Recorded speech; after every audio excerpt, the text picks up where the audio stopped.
ஓம் ஓம் ஓம். பெருங்கருணை பேரருளால் அன்னை பராசக்தி அருளினேன் சத்தியத்தை.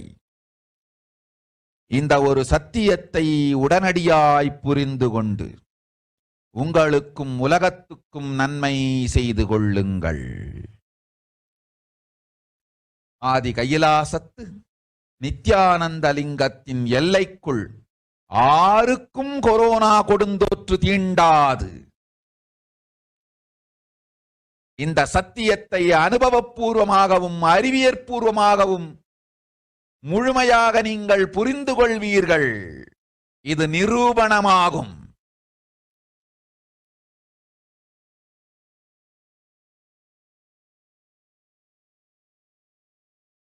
அன்னை பராசக்தி 12 ஆண்டுகளுக்கு முன்பாக உள்ள ஞான ஔஷத சக்திகள் ஆண்டயோனி ஹிரண்ய கர்ப்பத்திலிருந்து கொண்டு வந்து உருவாக்கி வைத்த நவபாஷாண லிங்கம் இன்று பிரளயத்திலிருந்து காப்பாய் உங்களுக்கு ஊதாவும். என இழந்தாலும் நான் செய்து வைத்த இந்த ரசவாத ஞானத்தின் துணை இழக்காமல் உங்களை நீங்களே காத்துக் கொள்ளுங்கள். இது ஒன்றே வழி மக்களே, இது ஒன்றே வழி. ஓம் ஓம் ஓம் ஓம் ஓம். Look at what Devi revealed in English.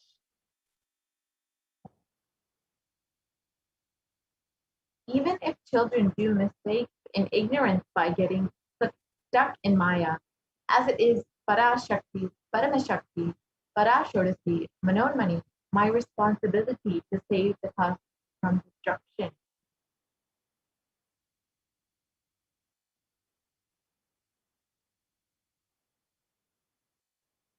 I am telling some of the truth. Listen properly. Within the next few months, not in thousands or lakhs, lives will be lost in crores. Crores of lives will be lost in India.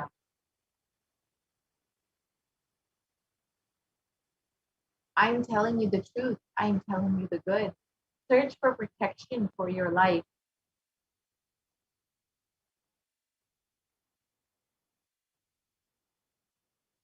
And here you can see that as they be revealed, many bodies have been found in Ganga.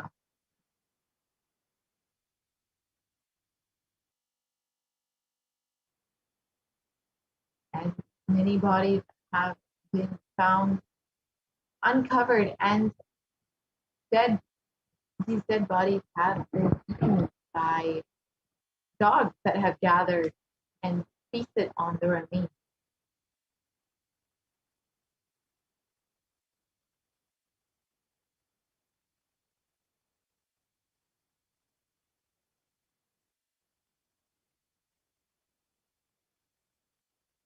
And while India is reeling under a massive second wave of COVID-19, the pandemic, the number of deaths also increased such that the situation in crematoriums and burial grounds are packed to capacity. Fortunately, because of this, many people are not able to properly cremate their loved ones.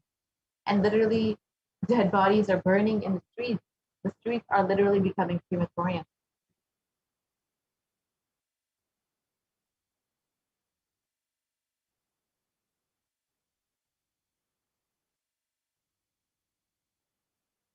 And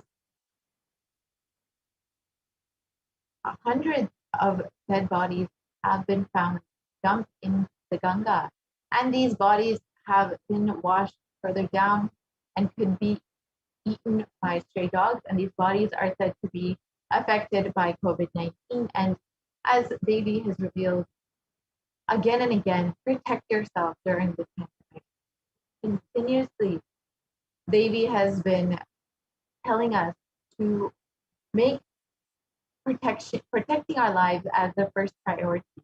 That is the only priority this year. So continue continuously Devi has been guiding us, blessing us, and literally holding our hand through this pandemic, giving us solutions and understanding.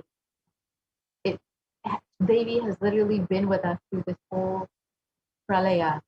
So if you would like to show your gratitude for Devi's happening in your life, for all of the blessings that you've received, you can stay tuned for the next segment. For now, we will be concluding this segment and taking a very short break. We will be right back with the offerings that we took to Devi Parashakti shortly.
Nithyanandam, welcome back to all the viewers.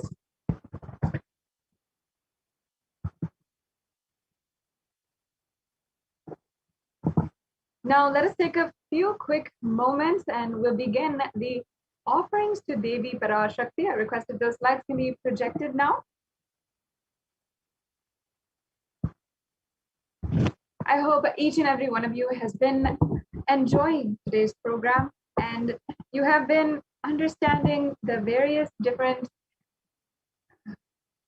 powerful cognitions of Devi Parashakti, and you have been understanding, finding out more and more about who is Devi Parashakti and what her revelations have been for the last 4 months, as Devi Parashakti has been literally guiding us, blessing each and every one of us, hand-holding us, taking care and attending each and every one of us, and giving us so many boons, granting whatever we want, and revealing our past, present, and future, and so much more. So now let us enter into the next segment we have today, which is the offerings to Devi Parashakti.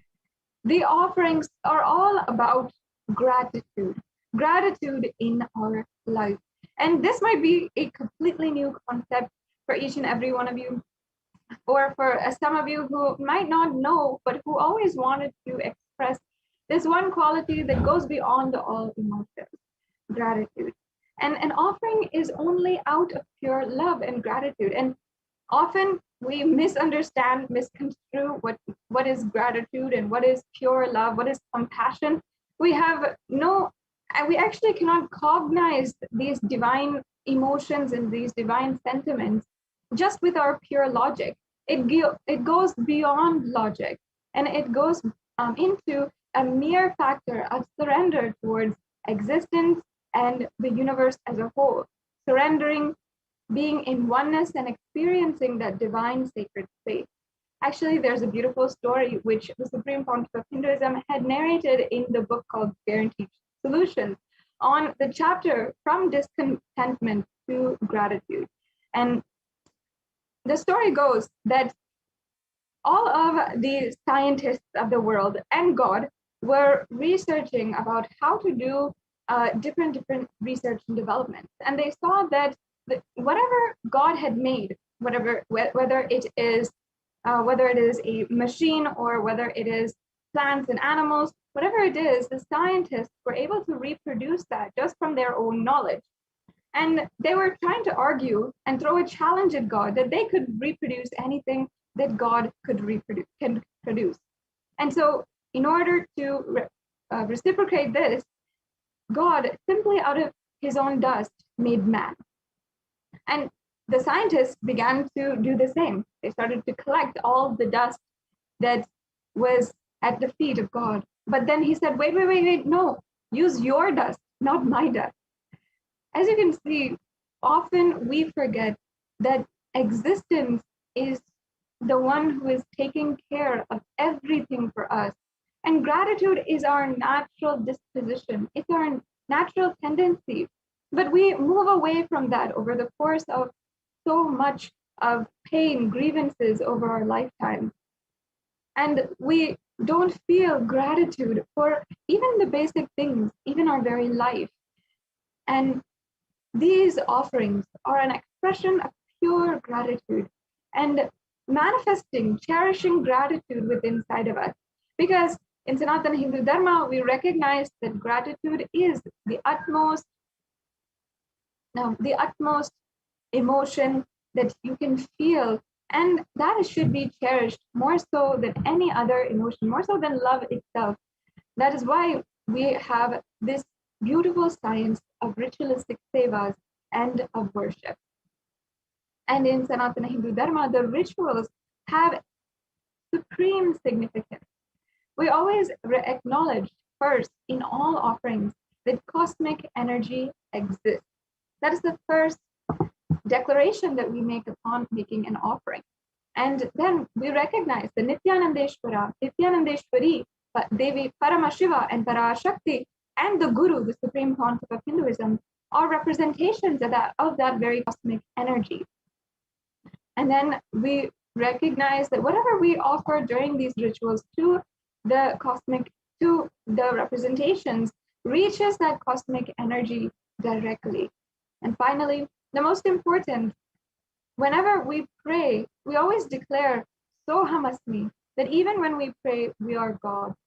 Such a beautiful sacred sentiment that in fact the Supreme Pontiff of Hinduism himself mandated that and guided that before we are doing any puja or any ritual, these declarations are made in any ritual that is done from the Nithyananda Paramashiva Devalaya.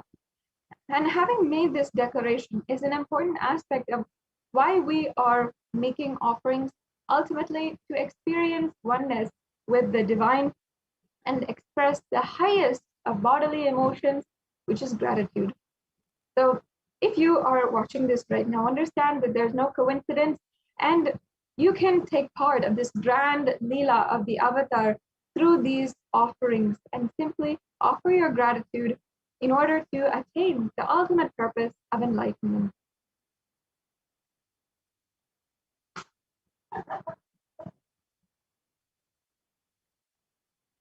Now, before entering into the next segment, the segment of all of the different offerings, we have so many, we have 9 different offerings that you can do, and each one has so much of significance, profound significance, that you can talk about on and on and on, and understand the significance, the context behind it, the sacred sentiment, and literally swim in that pool of pure knowledge. Before we are entering into that segment in today's program, let us now chant the Dhyana Shloka of Devi Manonmani. Indunivabeda karavahninayam syat pankajavaravaya japakshasarayuktam angahimabhushana vichitravasanam syat tungamakutojvala manonmani swarupam. Yes. Now, the English translation, for those of you who might not understand Sanskrit, which is most of us actually. Moon-like face holding the Vedas on hand, fire in eyes, the lotus flower gracing and blessing hands, and one hand with the japamala, beautifully decorated with jeweled ornaments and wonderful clothes and shining bright crown. Her name is Manonmani. And once again, this is from the Moola Agama, one of the very sacred scriptures of Sanatana Hindu Dharma. Yes, now let's chant the next Dhyana Shloka. If you can chant along with me. If you want to, you can simply just sit in a space of receptivity while we are chanting these mantras, and any of these mantras that we are going to be chanting in the following segment as we are going on. Dhyaye devim trinetram shashini bhavadanam vedahastam dadanam savye padmam varadam aparijabhayam chakshamalam दिव्यैराभरणैर् विभूषिततनुं ब्रह्मादिभिः पूजितां देवीमेव मनोन्मणिं प्रतिदिनं कामत्रदात्रीं शुभाम्. Yes, the next slide, please.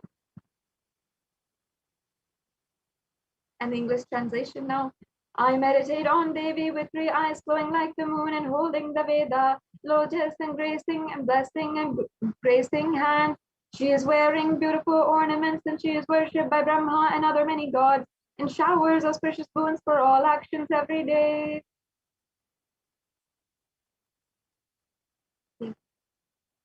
So now, having invoked and invited the presence of Devi Parashakti, let us enter into more and more of the context of today's offerings. Now we'll be peeling layer by layer of the different significance, this different sacred sentiments for these offerings and what you will be able to cherish in your life.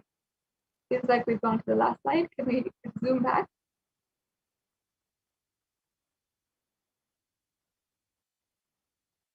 So let us first understand the significance of the element gold. Gold, as we know it in our day and age, among normal human beings in society, as it is normally, has social value and it has economic value. The economic value might be the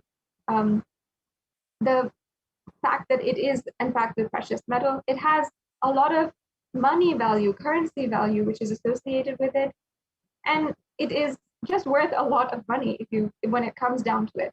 And the social value, it always gives value in our relationship. For example, on Mother's Day, on Father's Day, on different birthdays, we always offer gold gifts. And that's because we use it to give social value. And even there's the gold medal and the golden trophy. All of these are the highest pedestal that we use gold to symbolize. And we use it in gifts, we use it in our relationships. It has, in this way, a social value. Gold has a social value.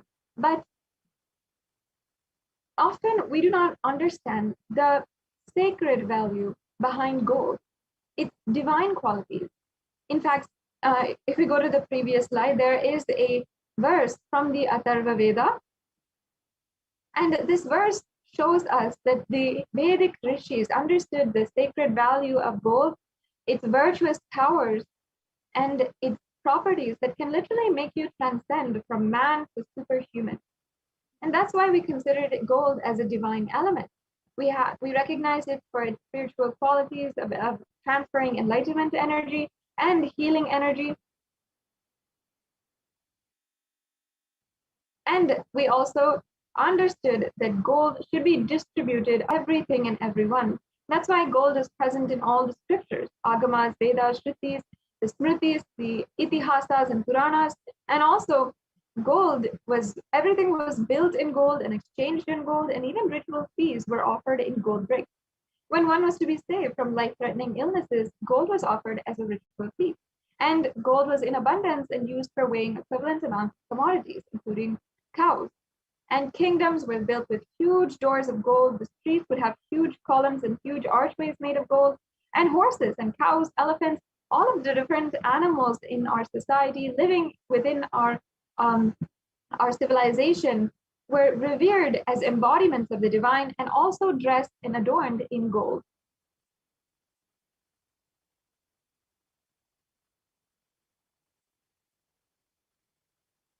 And as you see, the Hindu civilization thrived on the banks of rivers of gold.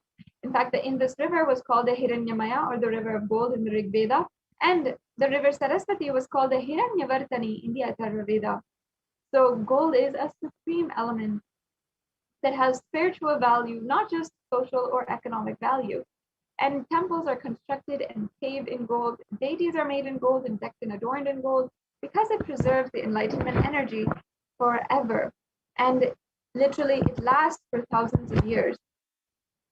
In fact, even the gold which was offered while Meenakshi Devi, the incarnation of Devi Parashakti, Queen Meenakshi, and the sovereign divine ruler of the Hindu civilization, while she was in the body, still today, those jewels are offered to Devi Parashakti in her deity form, and they are still used and revered as sacred.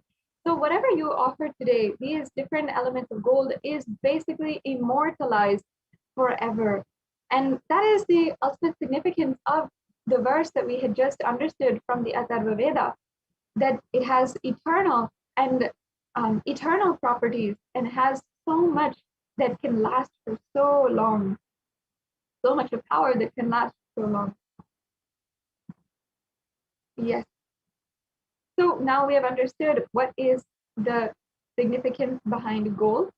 Now let's understand the Ihundi, the first offering, which is the Ihundi offering. And we're going to go into the array of offerings that we have for you to be able to do today. So here we have a verse from the Lalita Sahasranama that I'll now be chanting. Bhakti Priya, Bhakti Gamya, Bhakti Vashya Bhaya Paha, Shambhavi Sharada Radhya, Sharvani Sharmadayini. The English translation says, Devi is fond of true devotion and is realized through true devotion. She can be won over through true devotion and she removes all fears. Yes. So this offering is the offering of true devotion. And once again, gratitude in our life. Another beautiful story that Swamiji had told in the book Guaranteed Solutions, from the chapter From Content to Gratitude. He said that one day a husband was going to for different vegetables, and he carefully went and picked out the lady's finger and brought it home. His wife said, no, these are too thick. I cannot do anything with these. This is not for the dish that I want.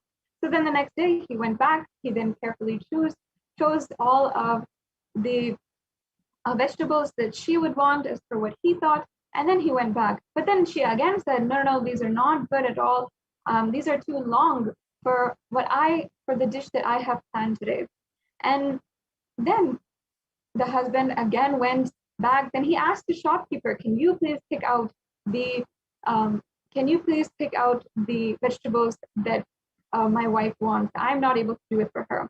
And then again, the shopkeeper himself gives the best quality vegetables, and the husband goes back to his wife, and she then bought the same vegetables again and again for the last 3 days.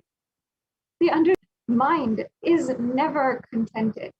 Only if we choose that we should be contented in our lives, only then we can be contented. But if we constantly choose discontentment, not being satisfied, then honestly, nobody can help us. Nobody can raise us how we want to be raised. What we can do is be in a state of gratitude and be in a state of devotion in our life. And Devi Parashakti, out of her grace, her compassion, has literally manifested through the supreme font of Hinduism, and is completely every single day giving each and every one of us the revelations of the Sanatana Hindu Dharma, revealing the past, present, and future, granting us boons, healing us. And for just making herself available, each and every one of us, especially Hindus and especially Kailashians, should be forever grateful and understanding that Devi Parashakti will simply give without asking for anything in return. If there's any fear in our minds, Devi Parashakti is sure to remove that fear. And it is stated actually that Devi likes to be worshipped in autumn. Here it is not meant the autumn of our lives, but when thoughts turn more and more inwards, The role of the divine is known and understood clearly, and the need of Devi Parashakti becomes stronger. And it's at this time that if we worship Devi Parashakti, we can simply be rid of all of our fears and live in a space of gratitude.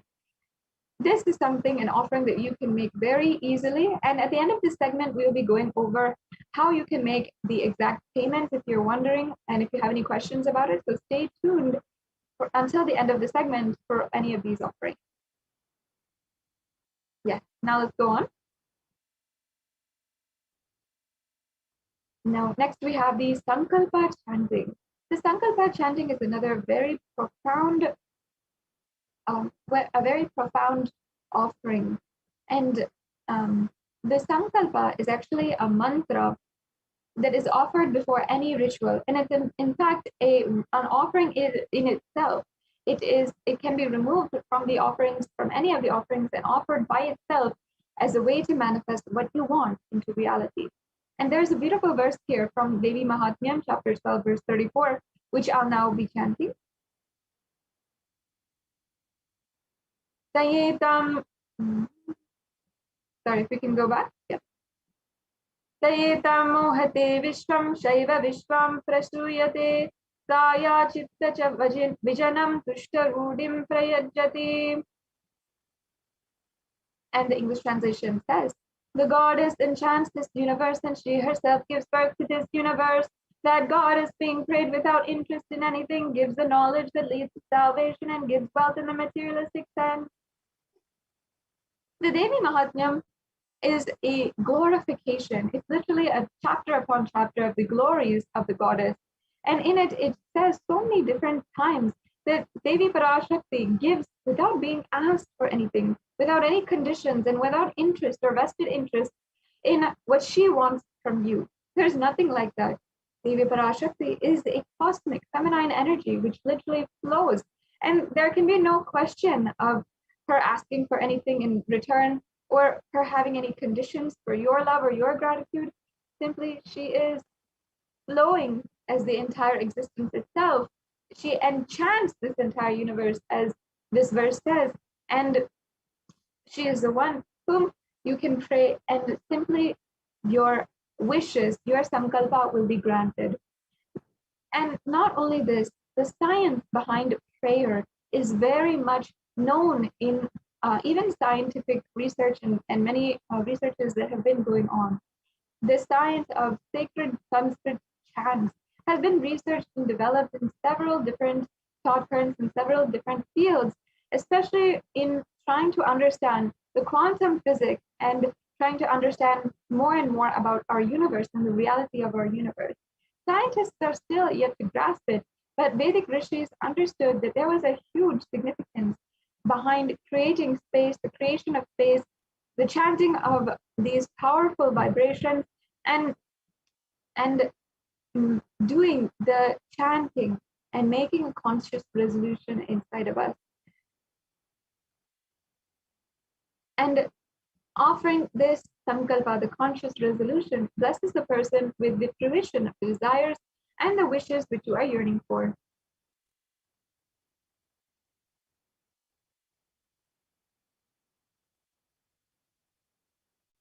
Yes, we can go on now.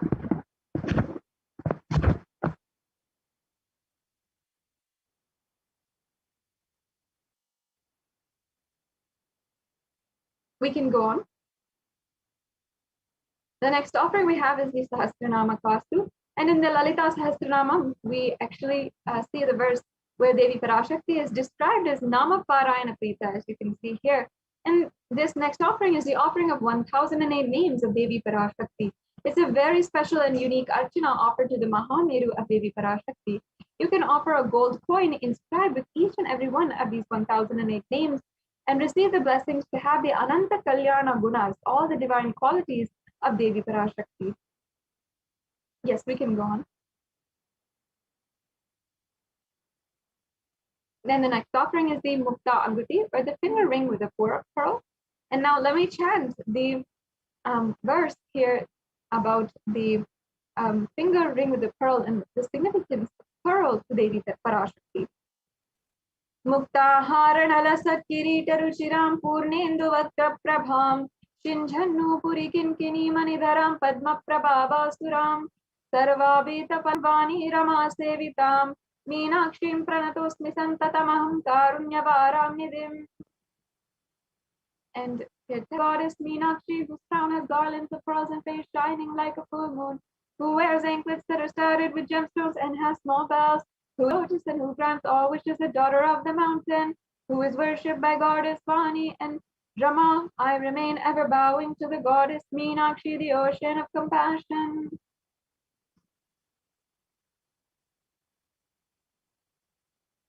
Yes.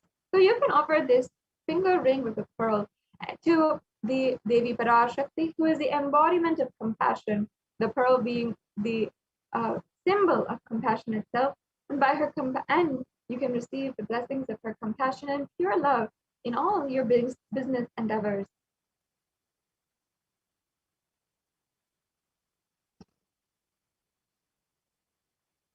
Yes, the next offering is the Swarna Padma Pushpam. And we have the verse from the Kamikagama, which says that all the kalashas should be wound around with suitable thread and covered with new cloth. They should be adorned with a lotus flower made of gold. And there's so many different verses for the lotus flower. And there's so many different scriptures and references where it is used in the worship of the ultimate. And it involves the consecration of deities of worship. And not only that, it's also in all of the arts and architecture of Sanatana Hindu Dharma. Because once again, whatever we considered as divine in Hindu civilization, we applied it in all different aspects. And the lotus, of course, is considered as a divine flower. In fact, the Shakti of Paramashiva is called as a lotus, and the base of the Paramashiva Linga is also considered as a lotus. So you can offer this golden lotus in any size which you wish and be blessed to have the state, space, powers, and being of Devi Parashakti in your inner space amidst any and every adverse situation in your life. The next offering we have is the Swarna Meti. And today the toe ring itself might have a lot of references in popular culture and might be used by modern day fashion models and so on and so forth. But this actual piece of jewelry has reference in the old, once again, sacred value, not just social value. In fact, here is a verse from the Saundarya Lahari, more than 2,000-year-old scripture of where it speaks on the Devi Parashakti, and it speaks on the power of her very toenails, why we adorn her toenails. And it says, Nakhadiditi samjana namajjana tamo guna padadvaya prabhajala parakrita saruruha. You whose brightness from toenails destroys the darkness of ignorance from the minds of your devotees who prostrate at your feet. You whose brightness from your 2 feet overpowers that of the lotus flower. So once again, the very feet of Devi Parashakti can literally liberate you from so much of grief, suffering, anything that you are suffering. And you can offer to the sacred feet of Devi Parashakti and be in the constant state of gratitude for receiving her blessings, even in the most difficult aspects of our lives. The next offering we have is the Swarna Mantika, the golden hairline jewelry. And the offering here is the offering of the hairline jewelry, and is referred where Devi Parashakti is described as Shuddha Sarvi Varshini, or she who makes the nectar flow in all of our nerves from the Sahasrara, she who gives the very pleasant experience of the ultimate. The Mantika actually represents the nectar flowing from the Sahasrara chakra, which is fully open.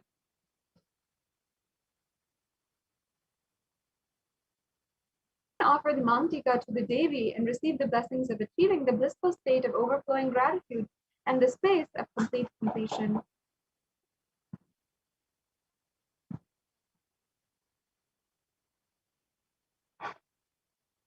Now we have one of the most significant offerings, the Pratyaksha Pada Puja. And this once again is the offering towards the divine lotus feet of Devi Parashakti, who's manifesting in the supreme font of Hinduism, who is literally Sarvadeva Devi Swarupa, the embodiment of all of the gods and goddesses. So it's such a special offering that you can do today, you can offer. And there's several different very special occasions for offering this Pratyaksha Pada Puja, which I invite each and every one of you to also get to know if you register for the program. And in just a few minutes, we'll be going over how exactly you can do that. The last offering we have today is the Vastra Seva. And the Vastra Seva is the offering of the sacred cloth, the Alankaram, to Devi Parashakti. You can offer to Devi Parashakti and receive all the auspiciousness and blessings of the supreme font of Hinduism.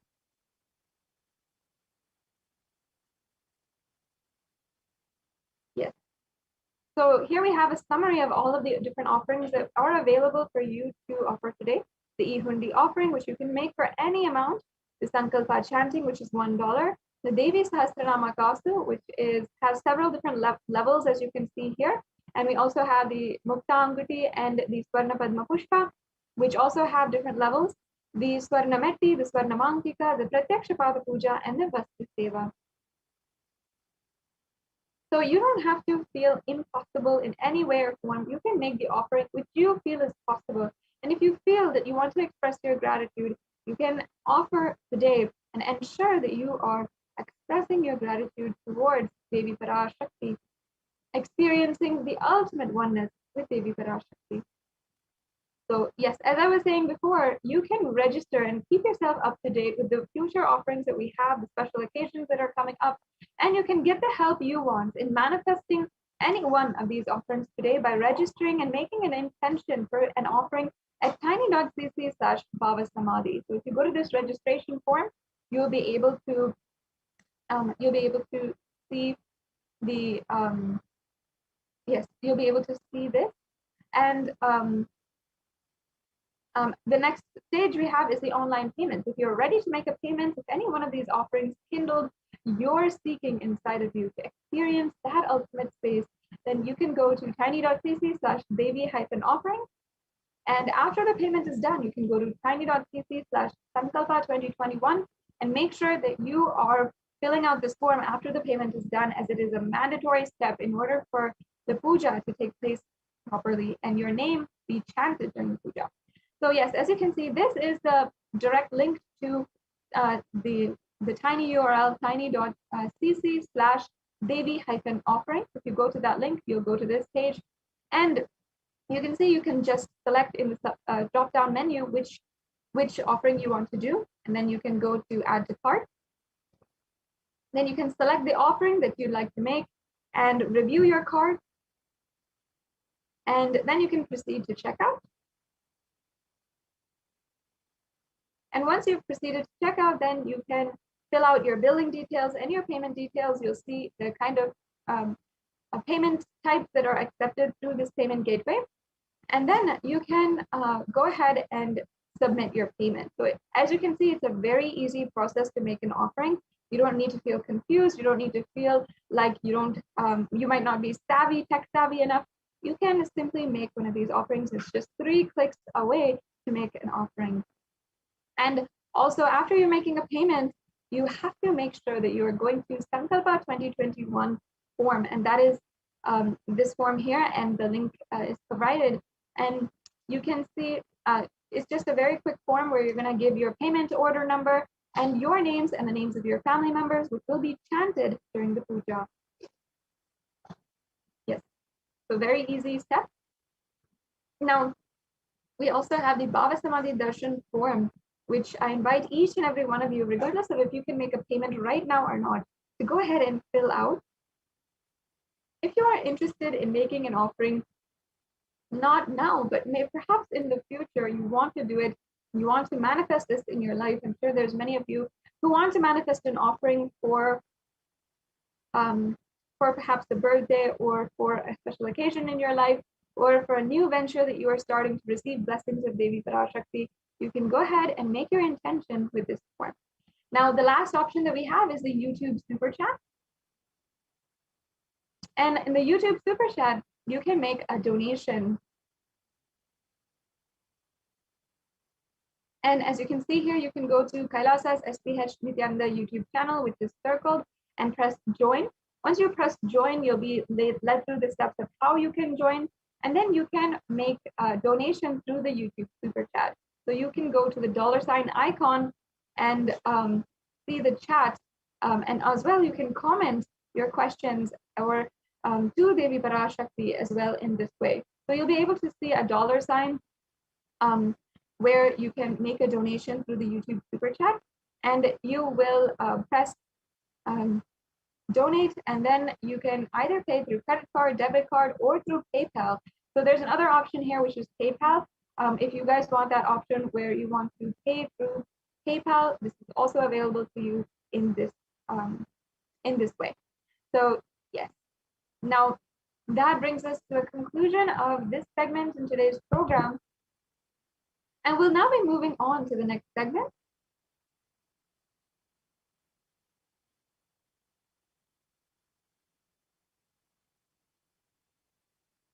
Yes, and each and every one of you, I hope that you have been enjoying and you enjoyed this previous segment on the various different offerings that you can make to Devi Parashakti.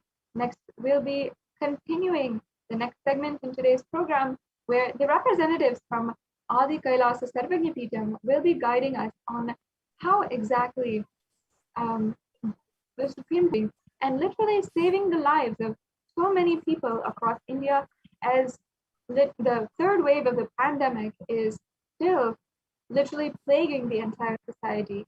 And through this quarantine, multi-layer quarantine opportunity, the Supreme Pontiff of Hinduism has brought a practical solution for health, joy, and bliss, and this solution has also been recognized by the United Nations and has been published by the Human Rights Commission of the United Nations as well. So here we have Ma Dayami Swami, who has joined us. Thank you so much, Ma, and who will be sharing with us how the Supreme Pontiff of Hinduism has been contributing so much in the last couple of months.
Nithyanandam, welcome back to this segment of Kailasa's multi-layered quarantine opportunity for India during COVID-19 as a practical solution resulting in health, joy, and bliss.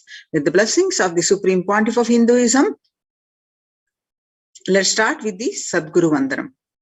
Nithyanandam Paramachivoham Kevalam Jnanamurtim Dvandvatitam Gagana Sadrusham Tattvamasyaadilaksham Ekam Nityam Vimalamachalam Sarvadi Sakshibhutam Bhavatitam Trigunarahitam Sadgurum Tam Namami.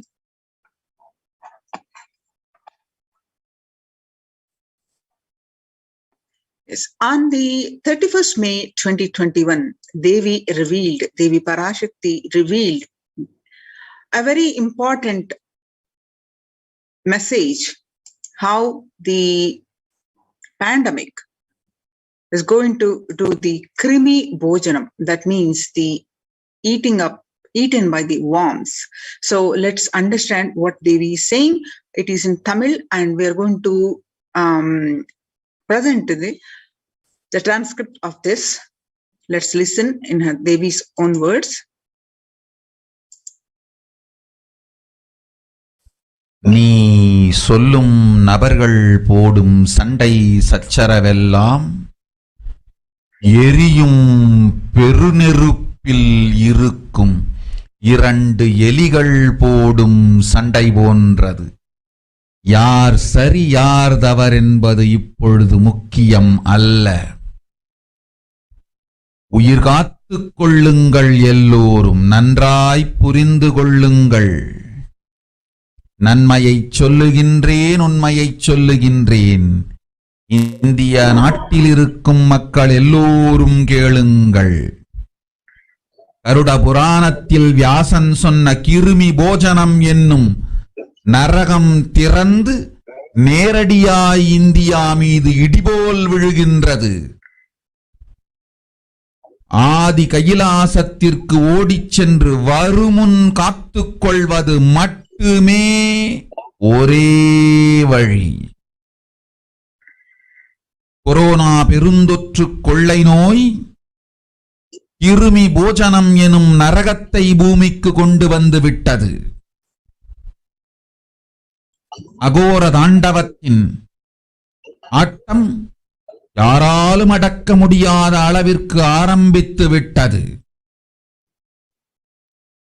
புதிதாய் உருக்கொண்டிருக்கும் இந்த நுண்ணுயிரி மைல்கள் கடந்தும் காற்றினில் உயிரோடு இருந்து மற்ற உயிர்களையும் அழித்து உடல்களை தின்னும் பெரும் வலிவு கொண்ட பேரசுரர்களாய் வலம் வரத் துவங்கி விடுகின்றது. நன்றாய் புரிந்து கொள்ளுங்கள். வருமுன் காத்துக் கொள்ளுங்கள், அது ஒன்றே வழி. அதற்காகவே ஆதி கைலாசத்தை திறந்து வைத்திருக்கின்றேன். உயிர் காத்துக் கொள்ள வேண்டி விரும்பும் எல்லோரும் ஓடுங்கள் ஆதி கைலாசத்திற்கு. இந்தியாவில்தான் இந்த நரகம் திறந்து உலகெங்கும் பரவப் போகின்றது. கிருமி போஜன நரகம் பூமிக்கு வந்துவிட்டது. மனிதர்கள் செய்த மகா கொடுமைகளினால். அன்னை முன்னின்று என் அடியவரை காப்பேன் சொல்வதை கேட்டு உயிர் காத்துக் கொள்ள விரும்புவோர் வருமுன் காப்பது ஒன்றே வழி என்று தெரிந்து செல்லுங்கள் ஆதி கையிலைக்கு. ஓம் ஓம் ஓம். நீ Translation of this Devi Parashakti's Akashic readings is: everyone in India, all of you listen. The hell of Krimi Bhojanam that was mentioned by Vyasa in Garuda Puranam has opened and is directly falling on India as thunder.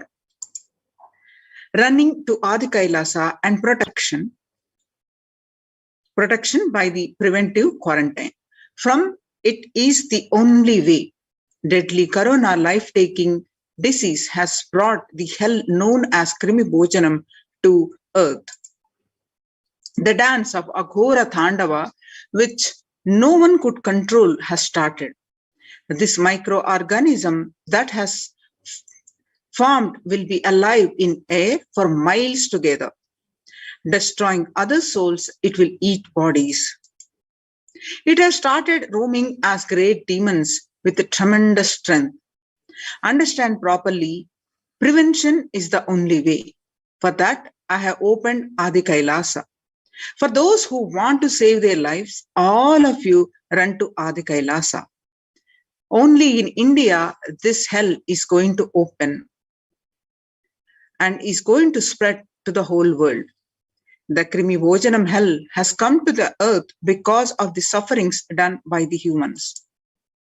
Mother, I will protect those at my feet, those who listen to me and wish to save their lives.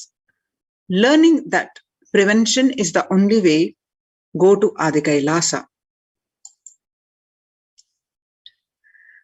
The Krimi Bhojanamu or Krimi Bhojana is one of the 28 hells described in Hindu scriptures, where people are sent to suffer in a pit to be eaten up by worms. The scriptural references for this is in Garuda Puranam, Cosmology of Hell and the Nether Regions, in Devi Bhagavata Purana, chapter 21 on the narrative of hells, chapter 22 on the narrative of the sins leading to hells, and the Shiva Purana, chapter 16, Uplift from the Hell, section 5, and the Skanda Purana, that is chapter 12, Redemption from Hells, chapter 2, Merit of Visiting Setu, chapter 30 is the Glory of the Nishkoti. The Brahmanda Purana, chapter 20, Hells in Nether Regions, and chapter 106, Sufferings in Hell. The Padma Purana, chapter 48, section on the Nether World.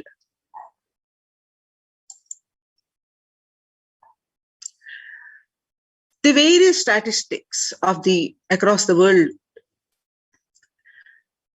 According to the statistics, the total deaths reached to over 3 million and the total confirmed cases about 140 million. And the various statistics you can see now. The recent news is COVID is airborne. Scientists say now authorities think so too. Scientists are calling for ventilation systems to be overhauled like public water supplies were in the 1800s after fetid pipes were found to harbor cholera. A quiet revolution has permeated global health circles. Authorities have come to accept what many researchers have agreed for over a year. The coronavirus can spread through the air. The new acceptance by the World Health Organization and US Centers for Disease Control and comes to a concrete implications. Scientists are calling for ventilation systems to be overhauled like public water supplies were in the 1800s after fetid pipes were found to harbor cholera. The cleaner indoors air won't just fight the pandemic. It will minimize the risk of catching flu and other respiratory infections that cost US more than $50 billion a year. Researchers said in a study in the journal Science on Friday, avoiding these germs and their associated sickness and productivity losses would therefore offset the cost of upgrading ventilation and filtration in buildings.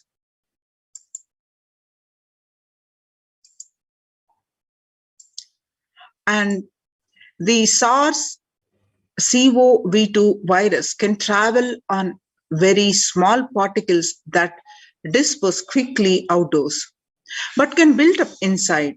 Indoors, these particles can affect people who stay more than 6 feet away. And the hodgepodge of masks Americans have adopted may provide some COVID protection, but they do not render an unsafe situation safe.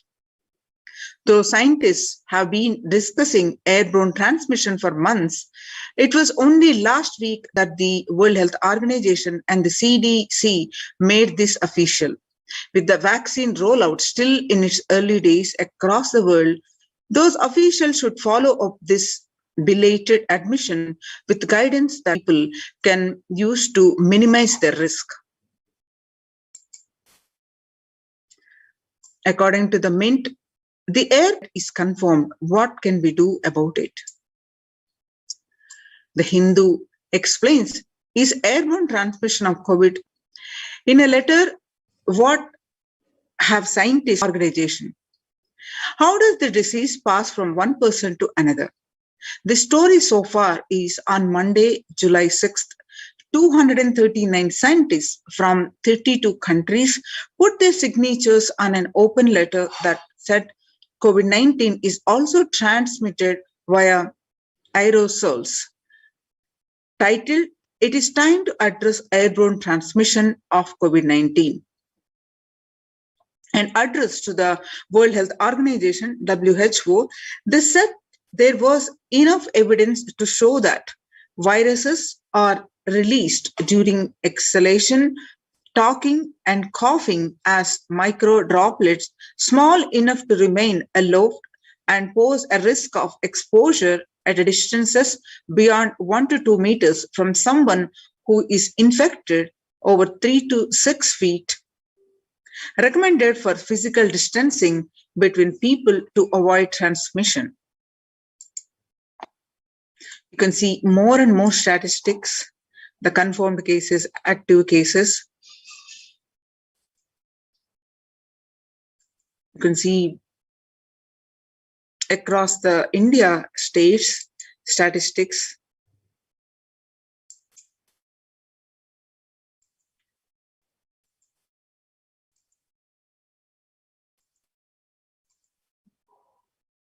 More statistics from Mumbai and Karnataka, Maharashtra, and Tamil Nadu, various states, and Maharashtra, various states. You can see the statistics. And home quarantine is not possible in India. Statement made by the Indian government. Home quarantine, prime reason for large number of deaths in Assam. Himanta Biswa Sharma, Assam Chief Minister Himanta Biswa Sharma said that home quarantine is one prime reason for a large number of deaths during the second wave of COVID-19 in Assam. And recently, Assam witnessed 92 deaths on a single day, highest single day deaths in a state. Sharma also said, we have seen more death cases are happening from home isolation as several people do not keep oximeters and some do not read the counts in the meter properly. The Economic Times, it says Maharashtra government recently announced the decision to stop home quarantine in 18 districts, which show higher COVID positivity rate than the state's average. State Public Health Minister Rajesh Tope said that the decision is taken to ensure better healthcare facilities to patients in districts which are showing higher positivity rate.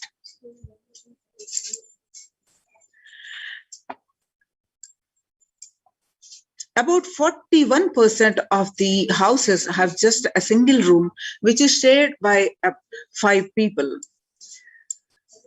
And why home quarantine is impossible for the majority of Indians? According to the Business Line, about 41% households in India have just one room or don't have an exclusive living room, and about 5 people share such accommodations. About 32% of households have 2 rooms, and adding to the O's is the fact that only 47% of households have access to water within the premises, and 42% don't have bathing facility within the premises. Self-isolation for COVID-19 is impossible for 40% Indian families. In order to utilize India's healthcare infrastructure optimally to manage the expanding fallout of corona, central government on 27th of April signaled a change in approach.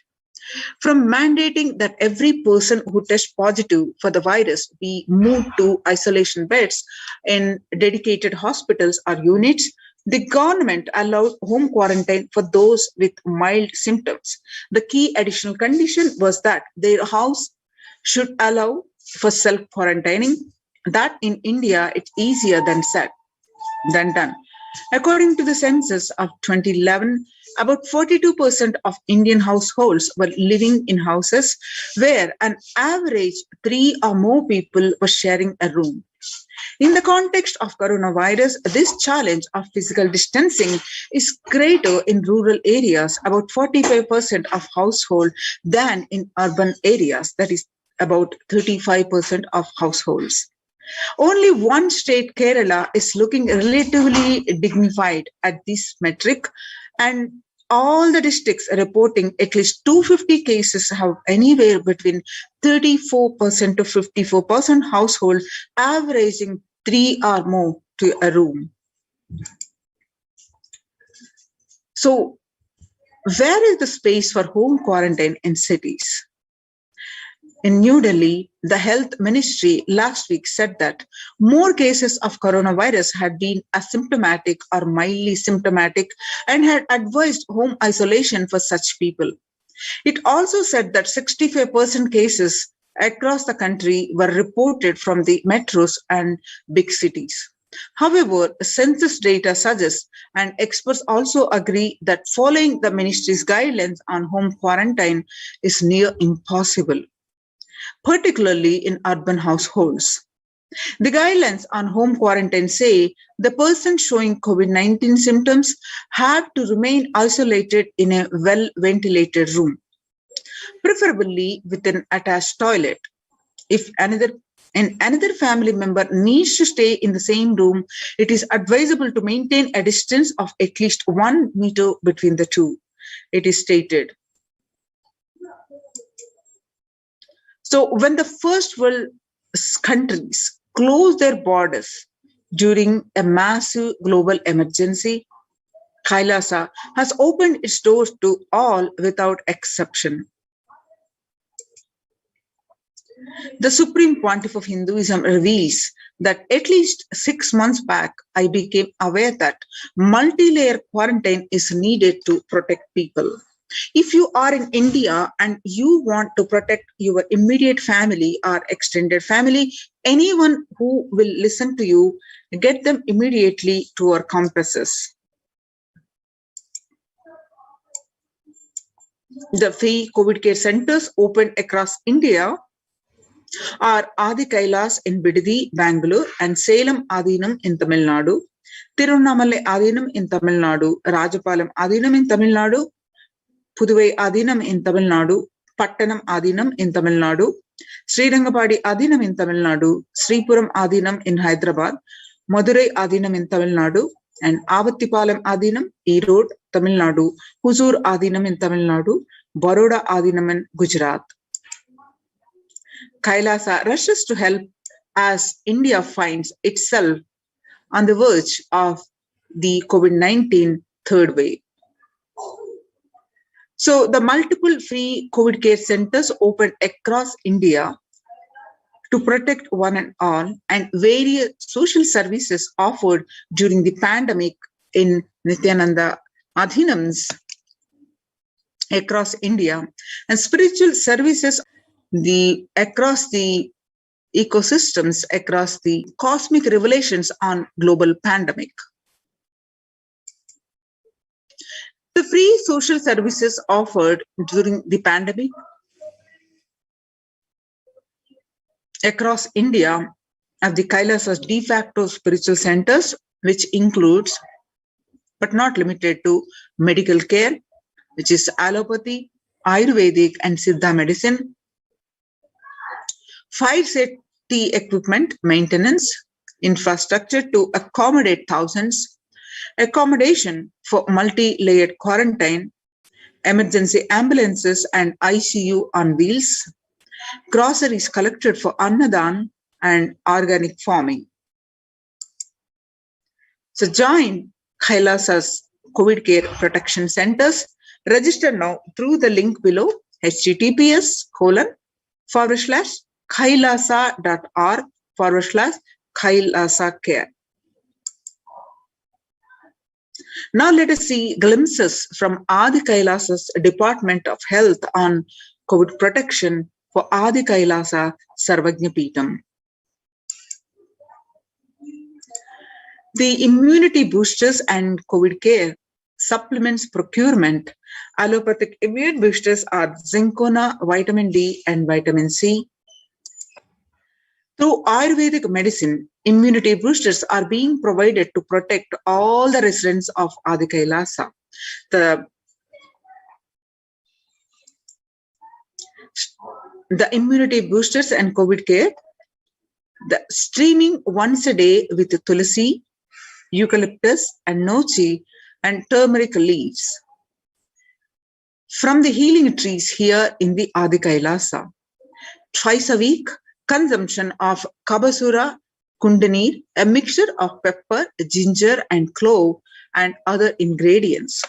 extensively aimed for boosting the lungs, improving the respiratory system, and treating infection conditions such as cough, cold, and fever.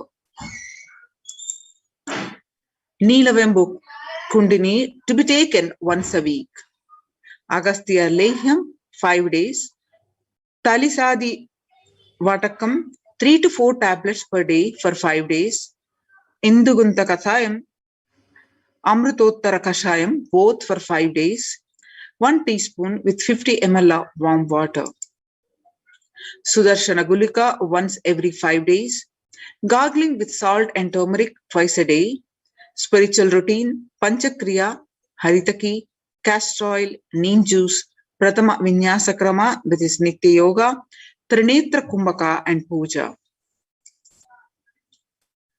Basic sanitation and safety practices which are implemented here in Adi Kailasa are disposable of soil pads, infected material and non-biodegradables done through incineration, RO water systems for drinking water, cleansing and sanitization of overhead tanks, regular DVDing, maintenance and repair of electrical circuits, communication facilities for safety of the residents, compost pit filling with biodegradables. Diagnosis, COVID care, quarantine methodology. Immediately upon arrival to the campus, occupants will be quarantined for 15 days. Swab test of RT-PCR test done to be done on day 5th of the quarantine. All food handlers to be wearing a mask and gloves and keeping a distance. Disposable of waste food to be done with gloves and mask. The disposal of gloves and mask by incineration. In case of an emergency, protective kits ready to at hand to take a COVID positive patient to hospital. Hand washing and infection control. Washing hands as often thoroughly with soap and water or with alcohol-based hand sanitizer. Avoid sharing any items, that is, example, dishes, drinking glasses, cups, eating utensils, towels, bedding, or other items with other residents in the Adhinam. And mask protection. Wear a mask at all times when and if exposed to vendors or outside people. Mask should be changed every day after being reused after washing with detergent and sun-dried. If it gets wet by saliva, secretions or sweat, change it and wear a dry mask. The wet mask can be stored in a sealed plastic cover and washed with the detergent and reused later. You can see the picture here. The face shield. A face shield will be provided as an extra protective wear for people at the gate interacting with the vendors and outsiders. Use of hand sanitizer, hand washing, regular steaming, of taking of preventive kashayams, that means the herbal drinks, turmeric, salt water gargling, and bathing with washing of clothes with history of any exposure. If symptoms appear, cough, fever, difficulty in breathing, he or she immediately inform the medical person in charge immediately.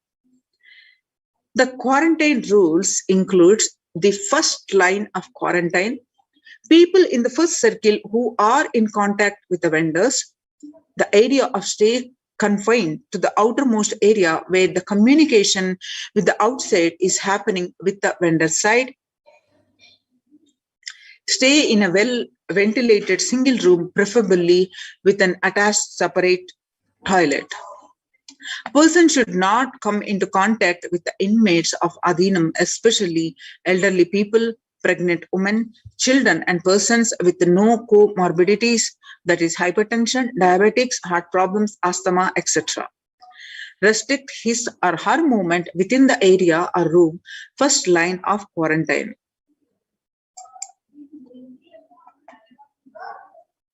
All parcels received at the gate to be sanitized, spraying with disinfectant.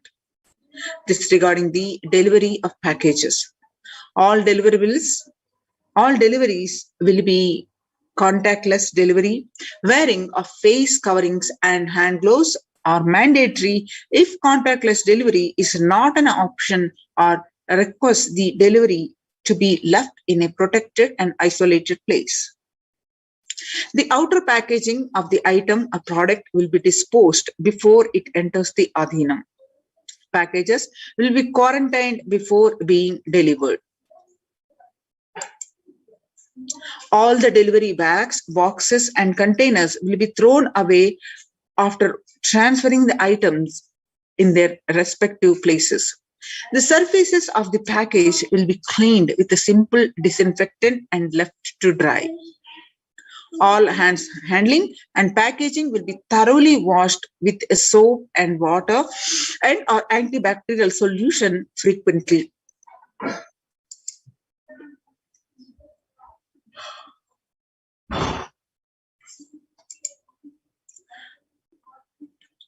All mail and packaged products, non-perishable, will be left outside for 24 hours before using them. Disinfection, the sodium hypochlorite, that is bleach or chloride, will be used 1 teaspoon of bleaching powder in 3 cups, that is alcohol at 70 to 90%, will also be used for surface disinfection. Be washed separately with detergent and dried. Sharing of items is strictly prohibited. This prevents the spread of the virus. Fever continues for more than 5 days. The warning signs include fever returns in the 2nd week after having been febrile for a day or 2. Fever more than 101 Fahrenheit after day 4. Resting heart rate of over 110 when there is no activity happening. Breathlessness, tightness in the chest. Oxygen saturation, which is less than 94% on pulse oximeter, and the 6-minute walk test record the saturation rate before and after walking briskly for 6 minutes. If the saturation falls by more than 3%, it is not favorable, and less than 94% is not good too. Relentless cough, that is continuous coughing.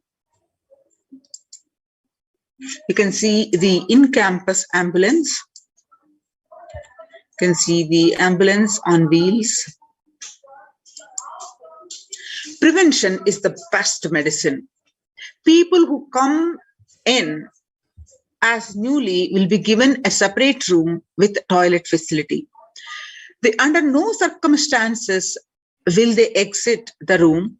Their designated quarantine person picks up the food after the person who serves the food is at a safe distance of 6 feet. The food will be placed outside the door. Monitoring the quarantine. Monitor the temperature, pulse rate, and oxygen saturation levels once a day and more often if the person is symptomatic. Please speak with the medical team. Take paracetamol if temperature is more than 99% and ensure good hydration and having a nutritious diet. Steam inhalation twice daily. Salt and turmeric hot water gargling twice daily. Ayurvedic and Siddha medication will be given as per instructions. Doctor will be contacted if there is worsening of symptoms for specific management, which could be further consultation, investigations, and treatment.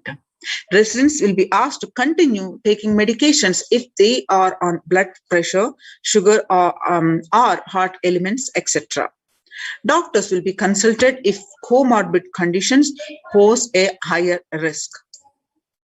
Residents on medication will be asked to bridge 2 months of supply till the Adhinam is able to organize the medications for them.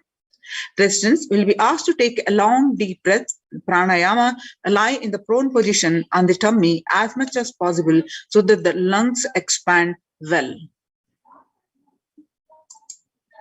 If there are no symptom, the person will come out if quarantine after a total of 15 days. The test will not be repeated if clinically well.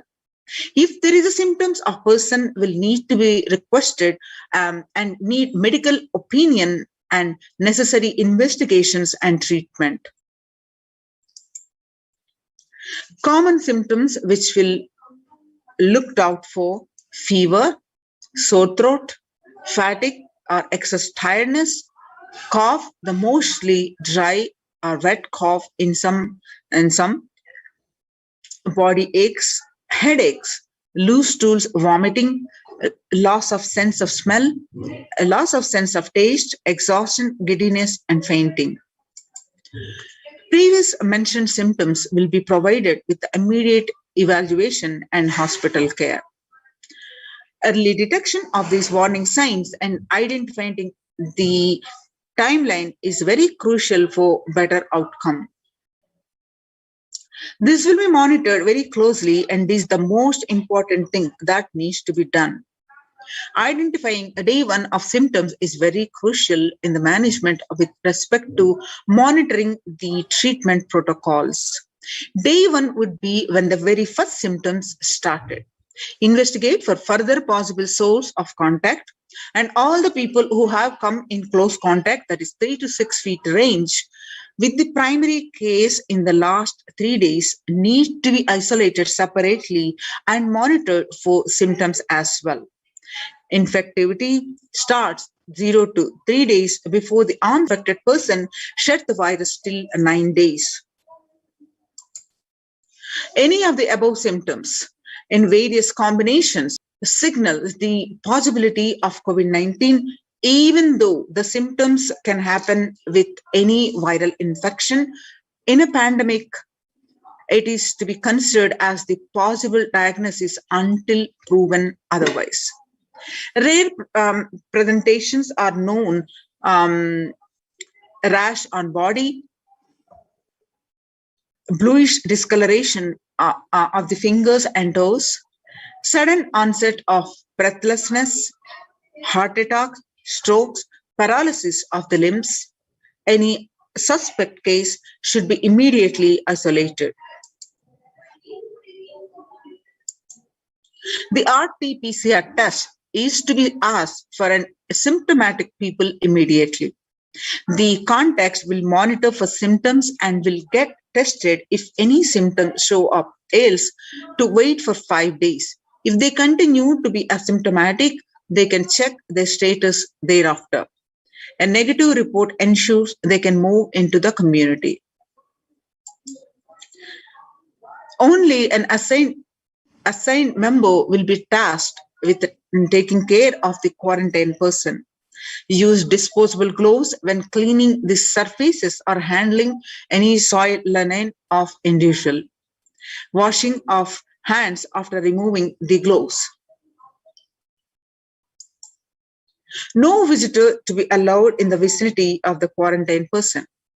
In case of person being quarantined becomes asymptomatic, all the close contacts taking care will be quarantined for 15 days and followed up for an additional 15 days or till the report of such a case turns out negative on lab testing.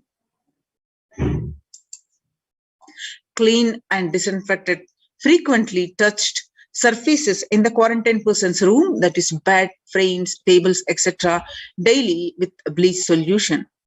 Clean and disinfect toilet surfaces daily with regular household bleach solution, the phenolic disinfectants. Clean the clothes and other linen used by the person separately using common household disinfectant and dry. The Adinavasis coming into the Adinam must take the following medical tests. Results to be sent to Dr. Masantan Lakshmi and the email address is projected. Results will be reviewed by the medical team at the ASJP, the Adi Kailasa Sarvajna Peeta, female campus, Dr. Atma Niranjanama and Dr. Santan Lakshmi and Ma Chandra Vidya RN. The medical tests, including the blood tests of wide range with complete blood count with peripheral smear, blood group and post-prandial blood sugar, renal function test, blood area and serum creatinine, VDRL, HbASG, HIV, thyroid function test, that is serum T3, T4, TSH, ECG, liver function test, and lipid profile test. Please get your RT-PCR test for COVID-19 taken 2 days before coming into the Adhinam and send it to the previous mentioned email address to get clearance. The medical team will communicate to the admin of the respective Adhinam with regards to the medical status and approved status. Once communicated, the person should come into the Adhinam within 24 to 48 hours of the test. If there are any pre-existing medical issues like hypertension, diabetics, or any other chronic diseases and comorbid situation, please bring in the recent reports and the prescription from the attending doctor. A medical form will need to be filled in by all the new occupants. A legal disclaimer will also be required to be signed. All the people in quarantine will be monitored for temperature rise, oxygen status, and other symptoms during the period of quarantine. Anyone with symptoms should be reported immediately. The designated quarantine person will be responsible to monitor the pulse oximeter and temperature daily. The equipment should be sanitized after every use, and knowledge for the same will be given to the medical team. The report of these recordings will be reviewed by the medical team daily. During the quarantine period, certain Ayurvedic and Siddha preparations, streaming, saline, and a turmeric water gargle and other immune boosters will be given by the caregivers, which has to be followed strictly. After 15 days, they can be out of the quarantine, and please follow the basic guidelines of living in the Adhinam, some of which are listed below. Smoking, drinking, drugs, substance abuse is strictly prohibited. Consumption of non-vegetarian food is strictly prohibited. Illicit sex is strictly prohibited. Please follow the basic etiquette like traditional Indian clothing, personal and environmental cleanliness, and hygiene. The following measures below will help prevent in this spread of infections in the Adhinam, such as colds, flu, and stomach bugs, and protect the Adhinavasis. Make sure the workplace are clean and hygienic surfaces, that is desk, tables, and objects, that is telephones, keyboards, need to be wiped out with disinfectant regularly to prevent. Promote regular thorough hand washing by Adhinavasis. Please keep sanitizing hand rub dispensers in prominent places around the workplace. Make sure the dispensers are regularly refilled. Display posters promoting hand washing skills, the virus on your hands, and prevent the spread of the infection. Promote good respiratory hygiene in the workplace and display posters promoting respiratory hygiene, and good respiratory hygiene prevents the spread of the infection. Anyone with a mild cough or a low-grade fever, which is 37.3 Celsius or more, need to be monitored by health personnel with isolation even if symptoms are mild. They should wear rather than N95 face masks in their quarantine room. Medications such as paracetamol, acetaminophen, ibuprofen, or aspirin may mask symptoms of infection. Ensure the pre-order sufficient supplies and materials, including masks, tissues, and hand sanitizer for all people. travel precautions, the travel outside of the Adhinam must be discussed with the medical department. No one is leave the premises without approval.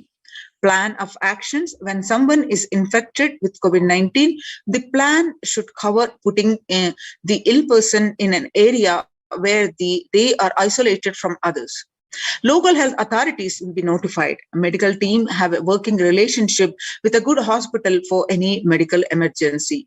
Please note down emergency contact numbers of the hospitals where you may have to shift people to. All the medical team members and the admins will have it with them for immediate in reference. Join the Kailasas COVID Care Protection Centers and register now through the link below, https://kailasa.org/Kailasa Care.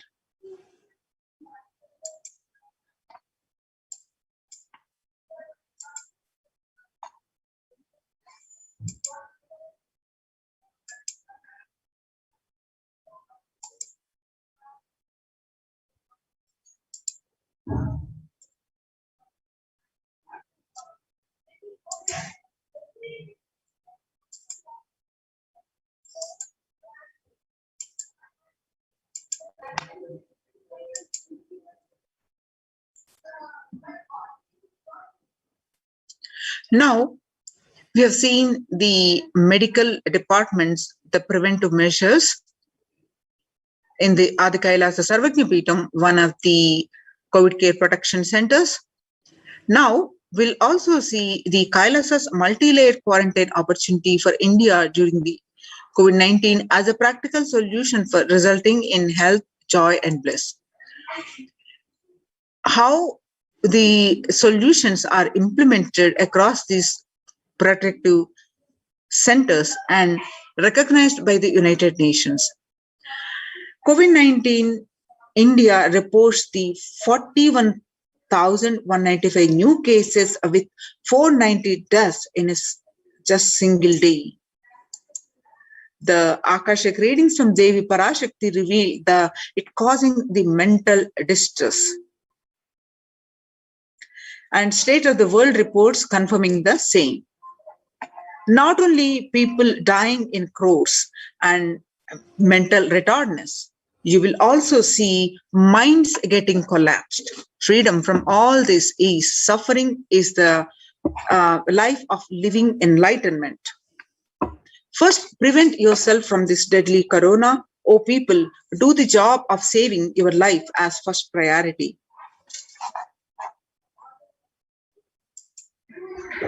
Listen properly, people. The only way to protect yourself from this overflowing cosmic pralaya and from the demonic people who search for destruction for themselves and for others because of pralaya. Go to Adi Kailasa, getting shelter at the feet of Paramashiva. Save your life from corona and death. Mental collapse, and that is formed because of corona. Save yourself and move towards the living enlightenment. Move towards Paramashiva Paramporul, doing yoga and tapas, doing seva to all the devotees of Paramashiva. Live a good life.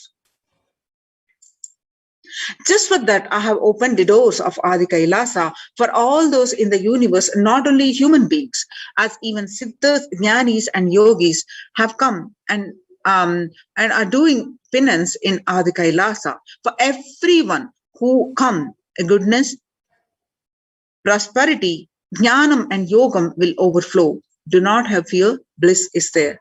Do not have worry, I will protect with goodness. Happiness is there, enlightenment is there. Do not have fear, bliss is there. I am solving sufferings. I am the Samaya Purattu Kannatal who comes and helps at the right time. And the mental distress is caused because of the pandemic. The unemployment rate predicted to reach 10%, and the unemployment, according to the treasury figures, the best but estimate show the rate would have been higher without the Job Keepers program.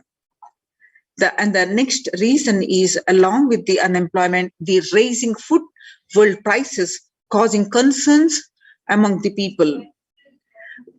The global food prices have rallied to multi-year highs, triggering by the COVID-19 pandemic-related supply chain disruptions and soaring transport costs, the International Monetary Fund, the IMF, has said.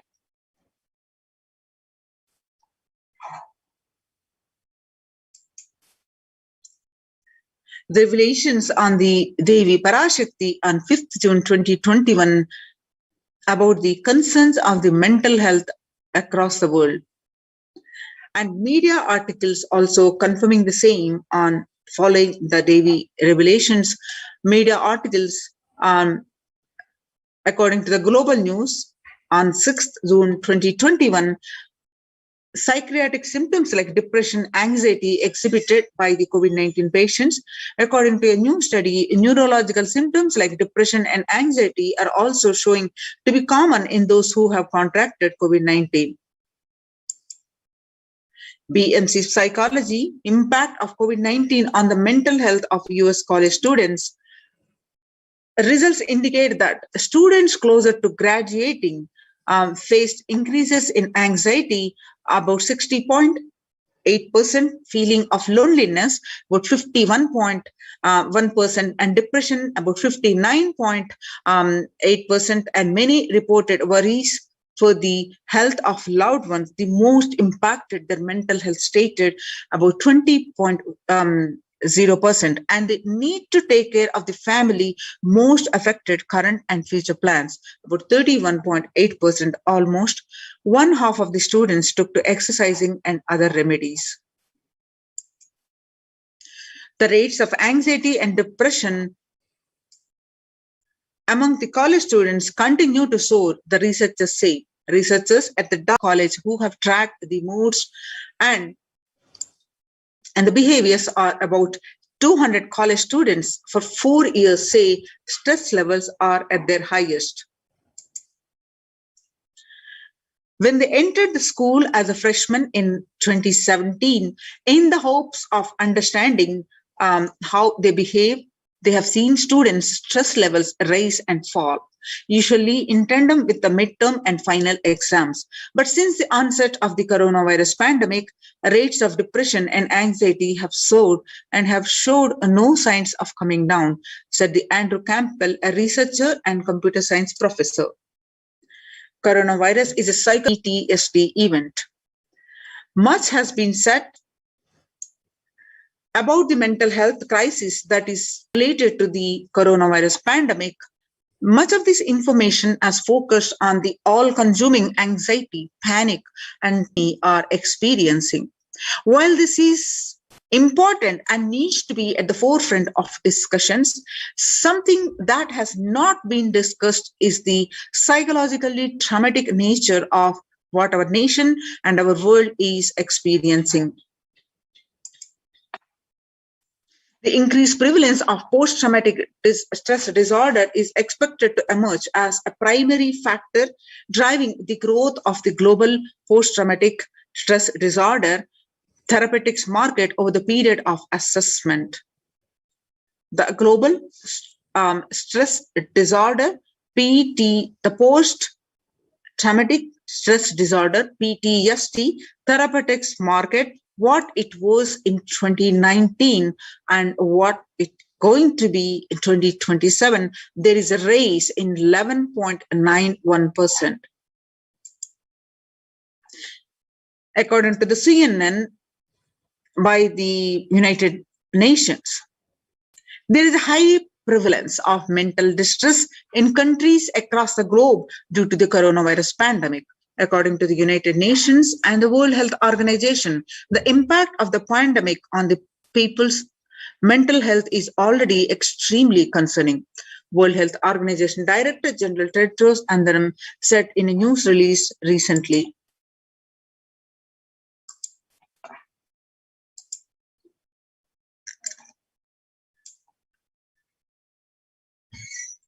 It is now crystal clear that mental health needs must be treated as a core element of our response to and recovery from COVID-19 pandemic, Tedros added.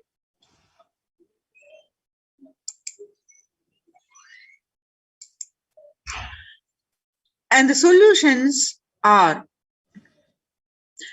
yoga greatly improves mental, spiritual, and physical health. People who practice yoga experience less anxiety, less depression, and fewer symptoms of post-traumatic stress disorder. Yoga also improves well-being, including the increased gratitude, relatedness, and acceptance and centeredness, empowerment and self-esteem, compassion, self-awareness, and hope. Yoga can help us to manage the stress levels and self-regulate, an important tool in the current time. We are all equipped with the innate coping strategies for responding to stress, but sometimes our stress response can become out of balance. We are living in a world that regularly activates our sympathetic response, the body's way of responding to stress, sometimes called fight or flight. This is balanced by our parasympathetic response and the way our body helps us to rest and relax. Yoga can help us bring our parasympathetic response back online and allows us to find balance. Activating our parasympathetic response brings us into a more restful space and allows us to find calmness, connection, and compassion. The deep mindful breathing of yoga and meditation stimulates the vagus nerve, which activates the parasympathetic nervous system and supports the self-regulation and stress management. Yoga is now being used as an empirically based treatment, often in combination with other interventions which benefit for both physical and mental health. Many clinicians are recommending yoga as it may help support the effectiveness of the traditional treatment approaches.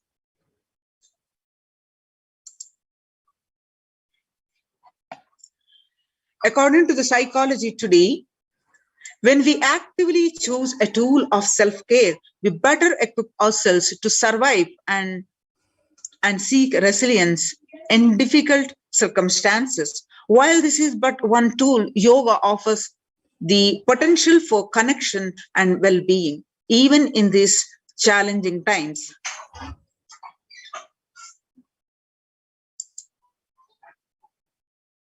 Spirituality benefits mental health. Researchers shows that individuals have better mental health if they belong to a particular community or have religious beliefs. Spirituality can help people in many ways. First and foremost, spirituality or religion can help people find meaning in their lives, which is instrumental in improving one's mental health. In addition to endowing meaning to your life, spirituality can perhaps help you to connect with your divine self. It has the potential to improve mental, physical, and emotional well-being as well. It has been a source of relief and comfort from various challenging issues for thousands of years. The Supreme Pontiff of Hinduism, Jagadguru Mahasannidhanam, His Divine Holiness Bhagwan Nithyananda Paramashivam, revelations on the 22nd May 2021 that Paramashiva is very clear. Focus on making your body alive. Life alive. Mind is obsessive, compulsive reaction. It is nothing but a bunch of unconscious reactions. Do not try to sympathize with the mind. Make your body and life alive. That is the only priority for all of you. I am talking to everyone who has a little love and sympathy for me. For all of you, take this as Guru walk. Make your body consciously strong, and gym will build muscles, make you look very nice in the outside, but only yoga and Ayurvedic lifestyle will make your body conscious. And just see all over the world, all the gym bodies are just dropping dead. Only yoga will make your internal organs strong and your ability to manifest consciousness strong. Let me give you the solution, Parashiva, to protect yourself from this whole pralaya, not just from corona. The amount of depression and mental suffering, the way the whole world is suffering, the kind of poverty happening, people losing job, income, having insecurity, comforts being lost, so much. Just make your life extremely strong. 3 years back, I said, keep yourself alive for next 3 years somehow. I have enough evidence that 3 years back, I trained the whole Kailasa. First, the devotees in their own homes. Second, Kailasa was inside the Sangha, physically, mentally, psychologically, or consciously for a quarantine lifestyle. For being active without getting mentally broken by being in one place. Doing intense yoga, making the body and internal organs strong, taking bay leaf, neem juice, tulsi, haritaki, triphala churna, Ayurvedic lifestyle of less food and more energy, more activism. I only told it is for an important reason. Please wake up. Quarantine yourself, build your body, don't bother about your business or any other profit or anything else. If you're alive, that is the greatest profit. Now, United Nations recognizes Kailasa's report on COVID-19 and multilateralism. You can see the screenshots from the Supreme Pontiff of Hinduism Facebook page. You can see some more screenshots, and you can go ahead and download the link of www.oschr.org and read a full article by yourself. The report published on their website www.ochchr.org. The globalization of disease has led the world to be as resilient as the least resilient country and person, especially for highly contagious COVID-19, which has spread with a scale and severity not seen since Spanish flu. The variants of this virus, such as the Delta plus, Epsilon, Gamma, continue to threaten even those vaccinated. Secondary diseases such as black fungus are targeting COVID patients and killing almost 1 in 2 persons in such cases. Human life is more precious and important than all economic principles or systems in totality, because all these concepts are legitimate only because of their utility value, which is to fundamentally make human life better. At least until this ongoing crisis ends, all economic policies related to money, banking, fixing prices of commodities, etc., need to be revised to make sure no human being suffers from hunger or the absence of required medical care. For this purpose, Kailasa has presented a detailed report on effective solution for COVID-19 on through the multilateralism that was published by the United Nations on their website www.ochchr.org. The earlier reports recognized by the United Nations a report on the rights of indigenous women and girls and a report on femicide. And this is the third report on COVID-19 and multilateralism, a report submitted by the Adi Shaivite Minority Tradition ASMT Hindu Community Kailas Union. The report submitted in the month of June 2021 and recognized about over 2 weeks. So what are the key factors, key obstacles that are presented in this report? Are globalization of disease has led the world to be as resilient as the least resilient country and person, especially for highly contagious COVID-19, which has a spread with the scale and severity not seen since Spanish flu of the virus, of the variants of the virus, such as the Delta, Delta plus, Epsilon, Gamma, continue to threaten even those vaccinated. The secondary diseases such as black fungus are targeting COVID patients and killing almost 1 in 2 persons in such cases. Second, distorted policy decisions and conflicting principles can lead to polarizations amongst nations and within, leading to various extremes such as the hoarding of vaccines in some places and the wastage of vaccines in others, and an unaddressed shortage of vaccines globally. The pandemic has exposed the fragility of the global system. The disruption in the supply chain is for essential food supplies, which disproportionately affects the already most vulnerable even more. Fourth, the lockdowns have brought the global economy into crisis, bringing recessions and worsening unemployment rates.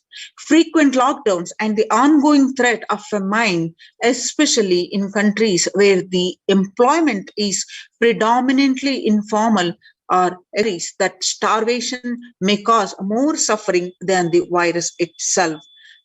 Far from the SDG to zero hunger, the number is now predicted to come close to 1 billion. You can see the supporting documentation here projected on the screen. Solutions. What are the key solutions presented?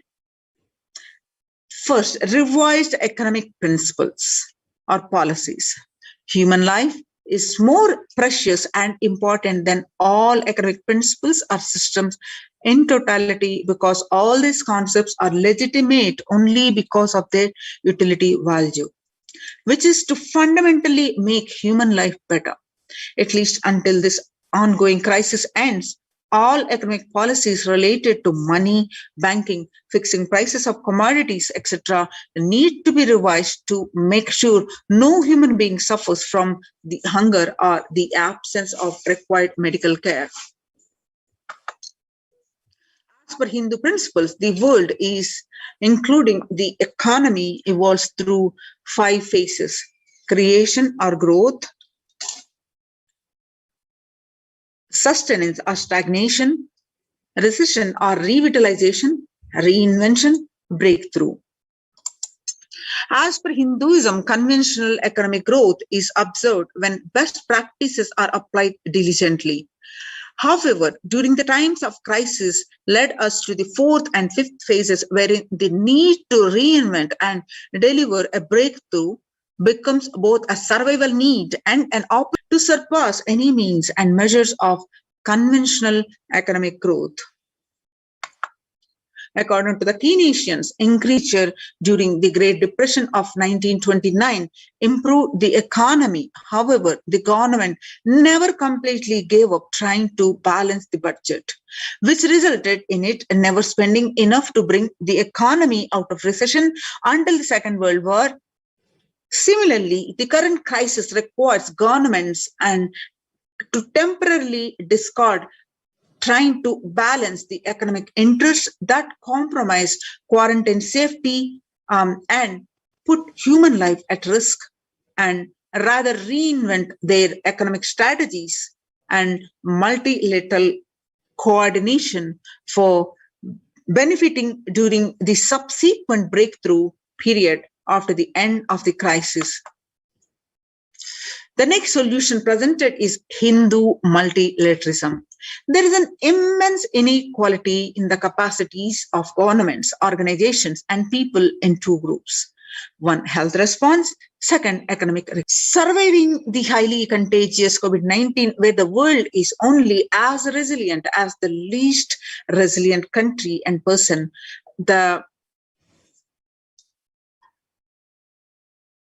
that requires the government, organizations, and people to collectively address the crisis.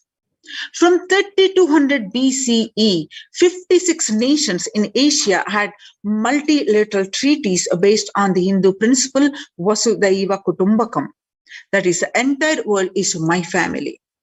This is from Maha Upanishad, chapter 6, verse 71 to 73. You can see the supporting documentation here. The next solution presented is the provide sustainable community livings with the multi-layered quarantine. Home or self-quarantine is not a viable solution for a vast majority of people for either health, safety, or economic reasons. In Assam, home quarantine has been reported to be primary reason for a large number of deaths. In some places, governments have moved people out of home quarantine to COVID care centers. Other issues linked with quarantine, especially in small houses, are mental health problems, such as an increase in suicidal ideation, especially amongst the younger population. This requires a friendly quarantine setups which are self-sustained and sufficient in terms of food stock and supplies, recreation, employment, education, etc. In India, state governments have attempted to provide free and paid solutions which face various challenges related to hygiene, exorbitant pricing. Some facilities have seen challenges related to requests for private accommodation.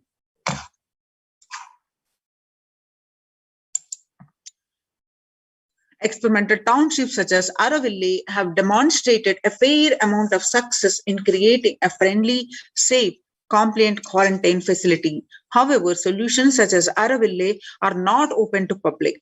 For 2 decades, the leader of the ASMT Hindu community, the Supreme Pontiff of Hinduism, Jagadguru Mahasannidhanam, His Divine Holiness Bhagwan Nithyananda Paramashivam, had been creating townships like Aravalli across more than 100 cities in several countries.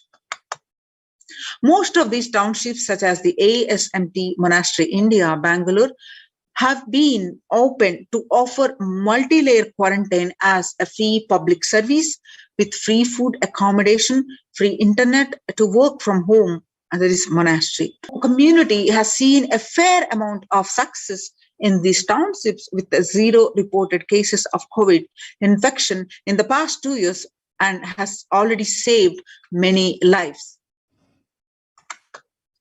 The Supreme Pontiff of Hinduism, Nithyananda Paramashivam, has urged citizens worldwide, especially from religious regions severely affected by the pandemic, to protect themselves as the topmost priority and avail these free quarantine facilities that the community has created, especially as the home quarantine has failed for many and is known to be a primary reason for a large number of deaths in many scenarios.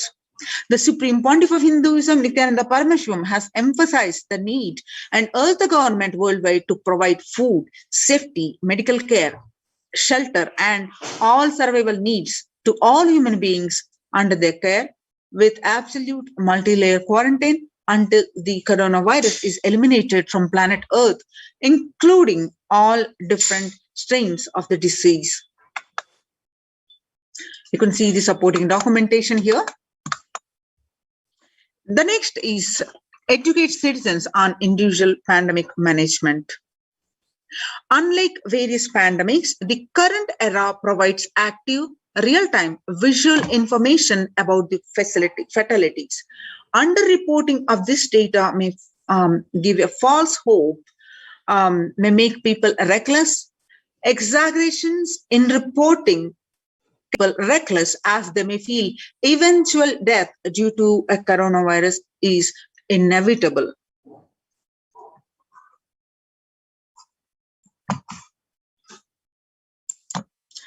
Proper education is extremely crucial as it will dramatically reduce the number of deaths and reduce the challenge on the healthcare systems. Alcohol-related deaths have hit a record high during this pandemic, and long post-lockdown liquor lines are some extremely worrisome issues regarding which people need to be educated. As a top priority, People need to be given confidence in their life and security about their future for them to stop behaving recklessly or fall into depression and commit suicide. The next solution presented is leveraging the best of different economic systems based on the charity, barter, and money. Ancient Hindu economic treatise by Paramashiva, the primordial Hindu divinity, describe three kinds of economic systems and their principles. First, for things that do not perish by sharing, such as education and knowledge, Paramashiva recommends that no fee be charged. For survival needs such as food and healthcare, barter and charity are recommended. And for all other infrastructure development works, services and commodities, gold and conventional currency-based transactions are allowed. These systems are still in practice in the modern day, but grossly overlooked and not sufficiently studied with their close relation to mainstream economics. The World Health Organization and the GISAID provided early access to data regarding the virus. This is an example of an open knowledge-based economic policy where the crucial data about the virus was not monetized. Similarly, South Korea helped the USA access masks and testing kits, and there was a hope that this would lead to a reciprocal arrangement in terms of vaccines, which is like a barter-based model allowed in food and healthcare.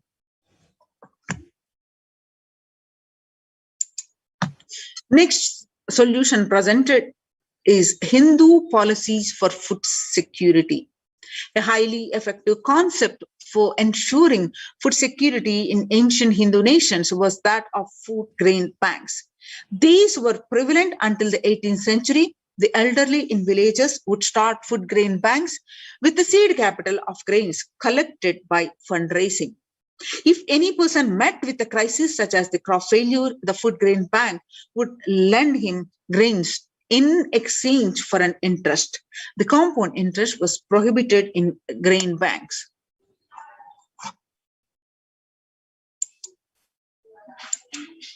With the debtor was expected to return with the principal grain amount during the next harvest. The bank would expand its reserves of food grains based on interest earned and donations. At the time of severe crisis such as famine, and the entire village would be able to withdraw these grains. And if required, all such grain loans would be written off on humanitarian grounds. In Hindu temples, food is shared for free as a policy in both ancient times and in modern times.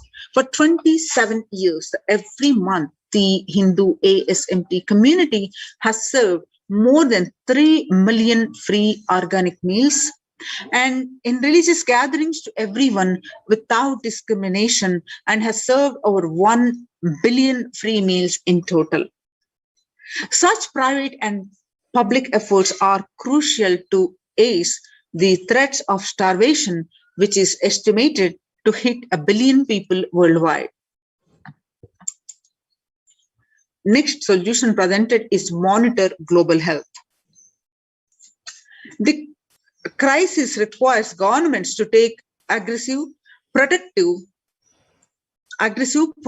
measures to monitoring health.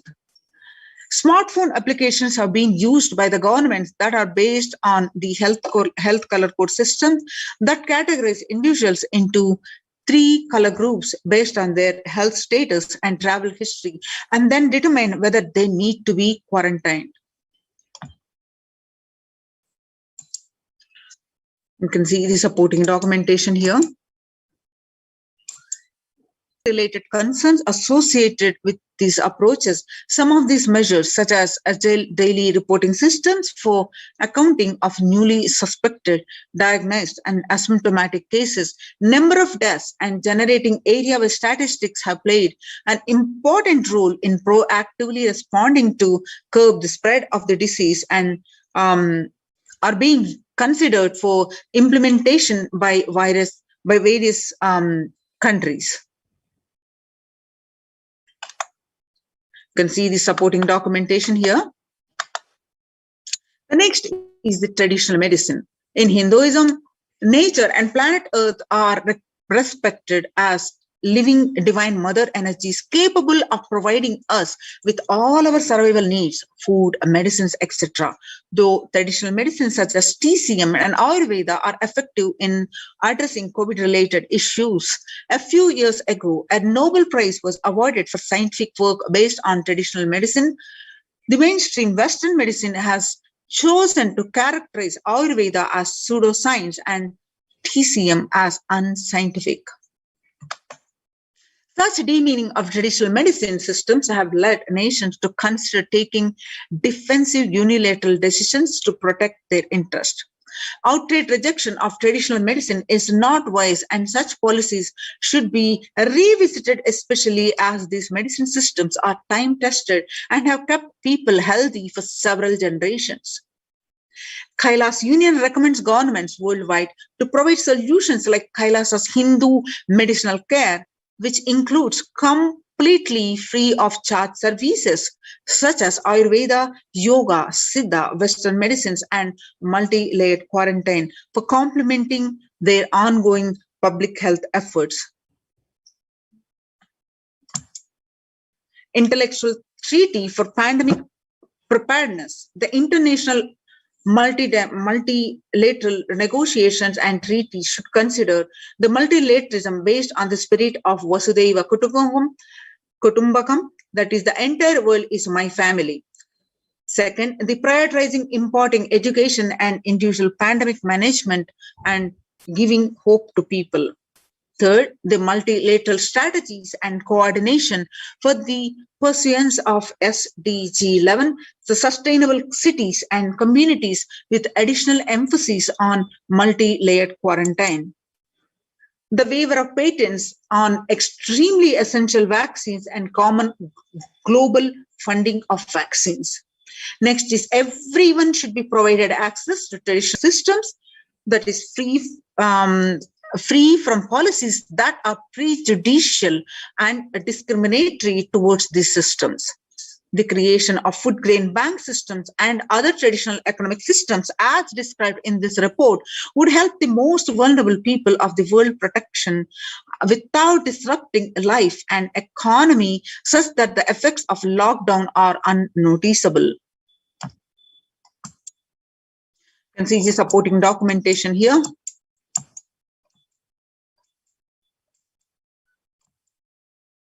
The sovereign order of Kailasa worldwide, inspired and guided by the vision of the Supreme Pontiff of Hinduism to save lives, a one-of-a-kind humanitarian charitable service massively mobilized to provide protection and preventive COVID care in this testing time of global meltdown.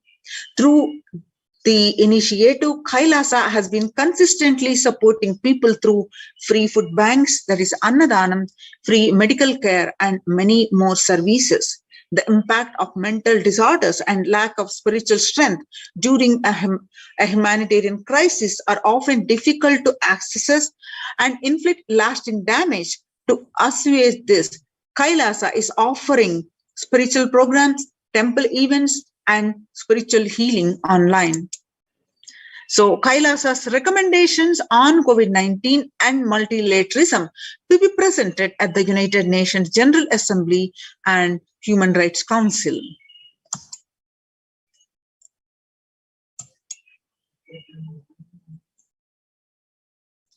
So Kailasa's report on recommendations on an international treaty on COVID got accepted and published by the United Nations.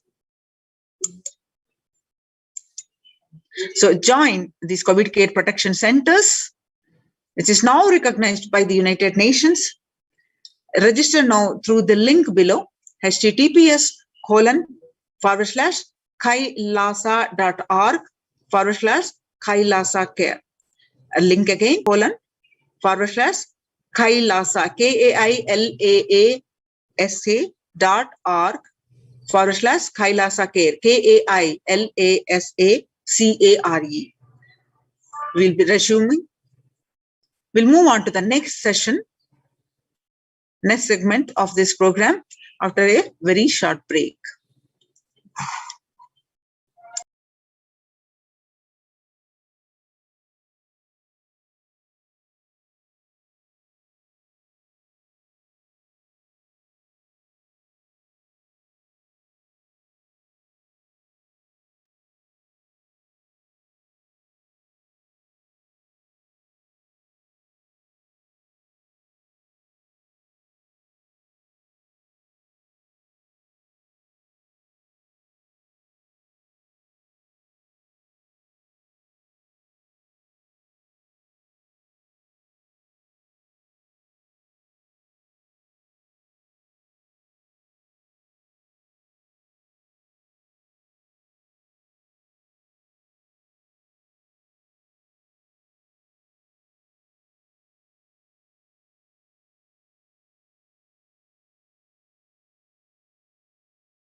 Connecting with the divine with your eyes closed is meditation. Connecting with the divine with your eyes open is darshan. Come, let us all now move from meditation to darshan. Slowly, very slowly, please open your eyes.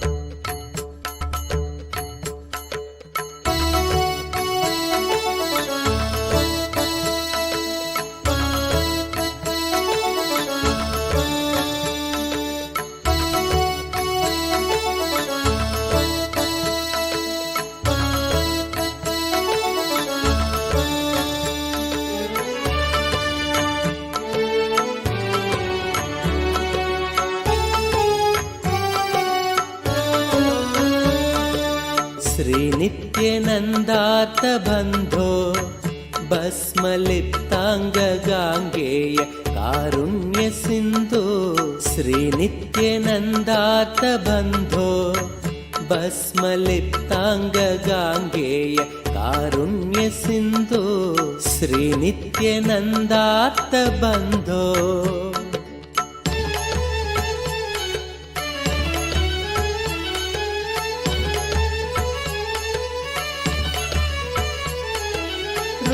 रुद्राक्षधारिन् नमस्ते रौद्ररोगं हरत्वं परारेर्गुरोर्मे रुद्राक्षधारिन् नमस्ते रौद्ररोगं हरत्वं परारेर्गुरोर्मे राकेन्दुवक्त्रं भवन्तं माररूपं कुमारं भजे कामपूरम् राकेन्दुवक्त्रं भवन्तं माररूपं कुमारं भजे कामपूरम् श्रीनित्यानन्दा नमस्ते गुरुनित्यानन्दा नमस्ते श्रीनित्यानन्दा नमस्ते गुरुनित्यानन्दा नमस्ते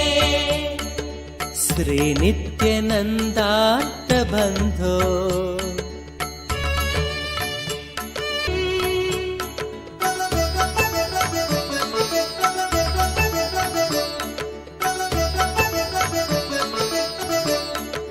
मां पाहि रोगादघोरात् मङ्गलापाङ्गपादेन भङ्गात् स्वराणां मां पाहि रोगादघोरात् मङ्गलापाङ्गपादेन भङ्गात् स्वराणां कालाच्च दुष्पाककूलात् कालकालस्य सूनुं भजे क्रान्तसानुं कालाच्च दुष्पाककूलात् कालकालस्य सूनुं भजे श्रीनित्यानन्दा नमस्ते नन्दा नमस्ते नित्यानन्दा नमस्ते गुरुनित्यानन्दा नमस्ते श्रीनित्यानन्दार्तबन्धो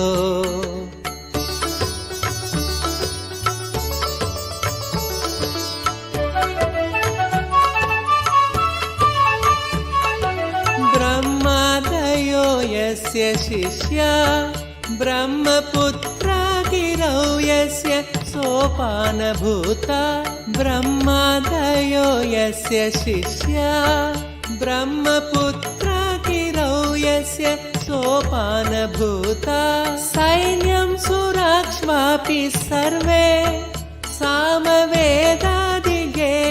भजे नित्यानन्दम् सैन्यं सुराक्ष्वापि सर्वे सामवेदादिगेयं भजे नित्यानन्दम् श्रीनित्यानन्दा नमस्ते गुरुनित्यानन्दा नमस्ते श्रीनित्यानन्दा नमस्ते गुरुनित्यानन्दा नमस्ते श्रीनित्यानन्दार्तबन्धो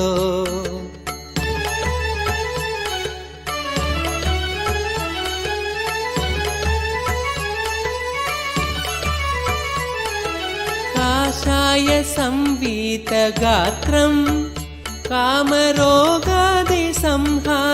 भिक्षान्नपात्रम् काषाय संवीतगात्रम् कामरोगादिसंहारि भिक्षान्नपात्रम् कारुण्यसम्पूर्णनेत्रम् शक्तिहस्तं पवित्रं भजे नित्यानन्दम् कारुण्यसम्पूर्णनेत्रं शक्तिहस्तं पवित्रं भजे नित्यानन्दम् श्रीनित्यानन्दा नमस्ते गुरु नित्यानन्दा नमस्ते श्रीनित्यानन्दा नमस्ते गुरु नित्यानन्दा नमस्ते श्रीनित्यानन्दार्थबन्धो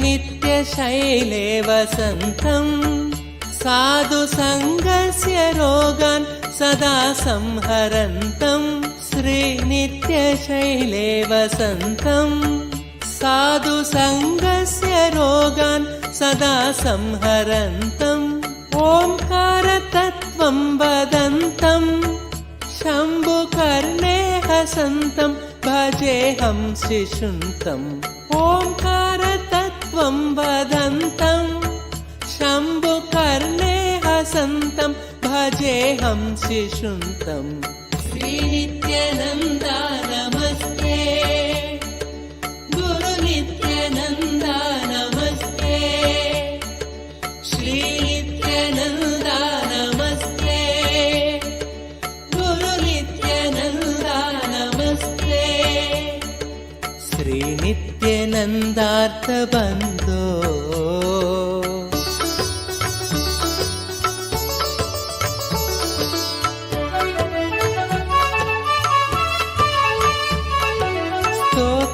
कृतं चित्रचित्रं दीक्षितानन्दरामेण सर्वार्थसिद्ध्यै स्तोत्रं कृतं चित्रचित्रं दीक्षितानन्दरामेण सर्वार्थसिद्ध्यै भक्त्या पठेत्यः प्रभाते देवदेव प्रसादात् लभेदाष्टसिद्धिम् भक्त्या पठेत्यः प्रभाते देवदेव प्रसादात् लभेदाष्टसिद्धिम् श्रीनित्यानन्दार्थबन्धो भस्मलिप्ताङ्गगाङ्गेय कारुण्यसिन्धो श्रीनित्यानन्दार्थबन्धो भस्मलिप्ताङ्गगाङ्गेय कारुण्यसिन्धो श्रीनित्यानन्दार्थबन्धो श्रीनित्यानन्दा नमस्ते गुरु नित्यानन्दा नमस्ते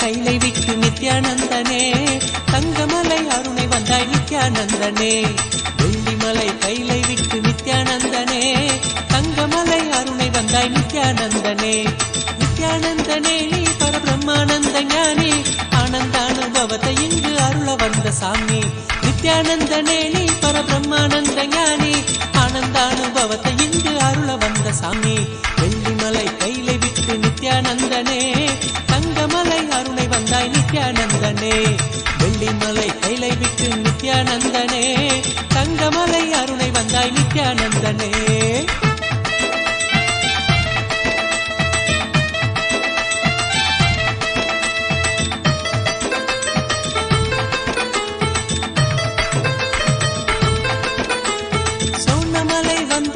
நித்யானந்தனே சோனமலை வந்துதித்த நித்யானந்தனே ஒரு ஜீவனாக மாற்றி அவ்வியாத்மனோடு சேர்த்து ஜீவன் சிவனாக மாற்றி அவ்வியாத்மனோடு சேர்த்து ஆனந்தத்தின் எல்லை காட்டும் நித்யானந்தனே. நித்யானந்தனே நீ பரபிரம்மானந்த ஞானி ஆனந்தானுபவத்தை இங்கு அருள வந்த சாமி. நித்யானந்தனே நீ பரபிரம்மானந்த ஞானி ஆனந்தானுபவத்தை இங்கு அருள வந்த சாமி.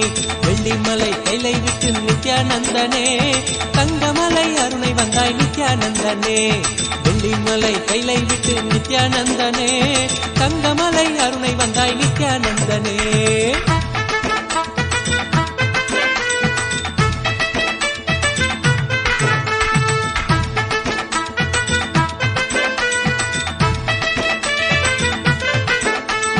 ஞானமெனும் ஆனந்த தீபம் ஏற்றியே ஞானமெனும் ஆனந்த தீபம் ஏற்றியே எங்கள் வாழ்வில் இன்ப ஜோதியான நித்யானந்தனே. அகந்தையற்ற காம குரோதம் அனைத்தும் இங்கு மாய்ந்து போக அகந்தையற்ற காம குரோதம் அனைத்தும் இங்கு மாய்ந்து போக தியானந்தனை தானமாக தந்த தெய்வமே. நித்யானந்தனே நீ பரபிரம்மானந்த ஞானி ஆனந்தானுபவத்தை இங்கு அருள வந்த சாமி. நித்யானந்தனே நீ பரபிரம்மானந்த ஞானி ஆனந்தானுபவத்தை இங்கு அருள வந்த சாமி. வெள்ளிமலை கைலை விட்டு நித்யானந்தனே தங்கமலை அருணை வந்தாய் நித்யானந்தனே. வெள்ளிமலை கைலை விட்டு நித்யானந்தனே தங்கமலை அருணை வந்தாய் நித்யானந்தனே.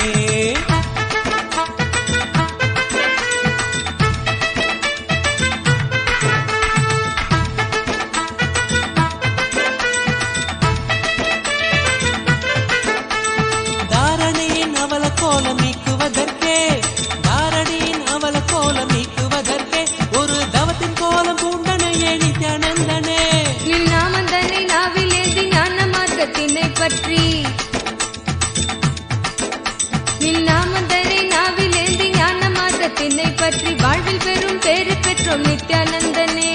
நித்யானந்தனே நீ பரபிரம்மானந்த ஞானி ஆனந்தானுபவத்தை இங்கு அருள வந்த சாமி. நித்யானந்தனே நீ பரபிரம்மானந்த ஞானி ஆனந்தானுபவத்தை இங்கு அருள வந்த சாமி. வெள்ளிமலை கைலை விட்டு நித்யானந்தனே தங்கமலை அருணை வந்தாய் நித்யானந்தனே.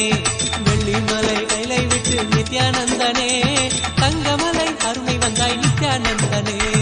ஆனந்த கந்தவாசம் செய்யும் எம்மையே இங்கு ஆட்சி செய்யும் ஆதிதேவன் நித்யானந்தனே. ஆனந்தம் நிஸ்புரணம் ஆனந்தம் நித்யானந்தம் ஆரோக்கியம் பக்தி ஸ்புரணத்தோடு தியான சிகிச்சை தந்த நித்யானந்தனே. நித்யானந்தனே நீ பரபிரம்மானந்த ஞானி ஆனந்தானுபவத்தை இங்கு அருள வந்த சாமி. நித்யானந்தனே நீ பரபிரம்மானந்த ஞானி ஆனந்தானுபவத்தை இங்கு அருள வந்த சாமி. வெள்ளிமலை கைலை விட்டு நித்யானந்தனே தங்கமலை அருணை வந்தாய் நித்யானந்தனே. நித்யானந்தனே நீ பரபிரம்மானந்த ஞானி ஆனந்தானுபவத்தை இங்கு அருள வந்த சாமி. நித்யானந்தனே நீ பரபிரம்மானந்த ஞானி ஆனந்தானுபவத்தை இங்கு அருள வந்த சாமி. அகமாகி ஜெகமாளும் ஆதிசக்தி நீ நித்ய அவதாரமாய் வந்து வாழும் சக்தி நீ. வல்வினைகள் வீட்டிடவே கொண்ட துயர் மாய்த்திடவே வல்வினைகள் வீட்டிடவே கொண்ட துயர் மாய்த்திடவே வாழ்வின் பொருளாக நின்ற நித்திய சக்தி நீ. நித்யானந்தனே நீ பரபிரம்மானந்த ஞானி ஆனந்தானுபவத்தை இங்கு அருள வந்த சாமி. நித்யானந்தனே நீ பரபிரம்மானந்த ஞானி ஆனந்தானுபவத்தை இங்கு அருள வந்த சாமி. வெள்ளிமலை கைலை விட்டு நித்யானந்தனே தங்கமலை அருணை வந்தாய் நித்யானந்தனே. வெள்ளிமலை கைலை விட்டு நித்யானந்தனே தங்கமலை அருணை வந்தாய் நித்யானந்தனே. நித்யானந்தனே நீ பரபிரம்மானந்த ஞானி ஆனந்தானுபவத்தை இங்கு அருள வந்த சாமி. நித்யானந்தனே நீ பரபிரம்மானந்த ஞானி ஆனந்தானுபவத்தை இங்கு அருள வந்த சாமி.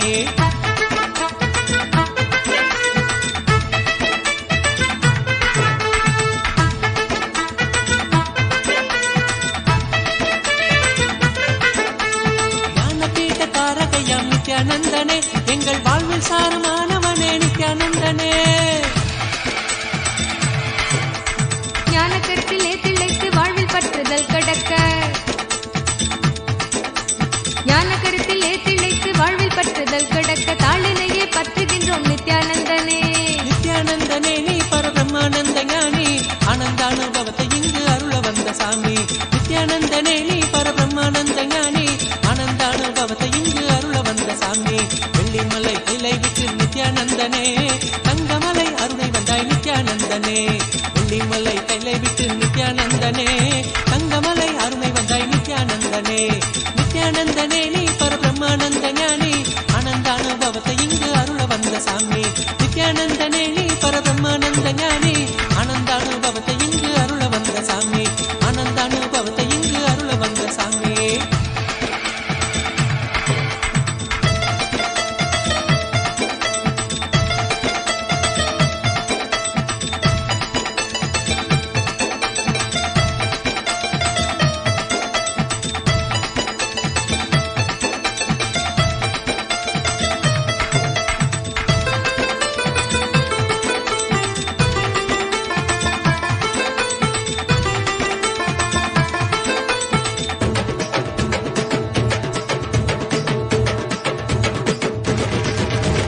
வெள்ளிமலை கைலை விட்டு நித்யானந்தனே, தங்கமலை அருணை வந்தாய் நித்யானந்தனே. வெள்ளிமலை கைலை விட்டு நித்யானந்தனே, தங்கமலை அருணை வந்தாய் நித்யானந்தனே. நித்யானந்தனே நீ பரபிரம்மானந்த ஞானி, ஆனந்தானுபவத்தை இங்கு அருள வந்த சாமி. நித்யானந்தனே நீ பரபிரம்மானந்த ஞானி, ஆனந்தானுபவத்தை இங்கு அருள வந்தாய் கைலை விட்டு நித்யானந்தனே, தங்கமலை அருணை வந்தாய் நித்யானந்தனே. வெள்ளிமலை கைலை விட்டு நித்யானந்தனே, தங்கமலை அருணை வந்தாய் நித்யானந்தனே.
नित्यानन्देश्वर परमशिवसमारम्भाम् नित्यानन्देश्वरि परमशक्तिमध्यमाम् अस्मदाचार्यपर्यन्ताम् वन्दे गुरुपरम्पराम्.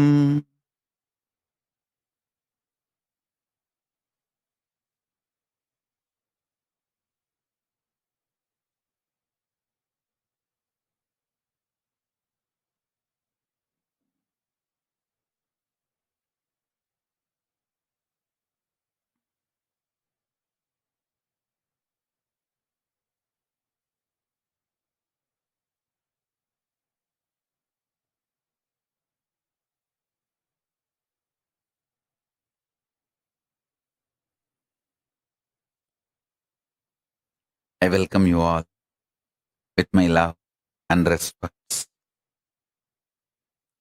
I welcome all the living, practicing Hindus, everyone sitting with us all over the world. I welcome all of you with my love and blessings.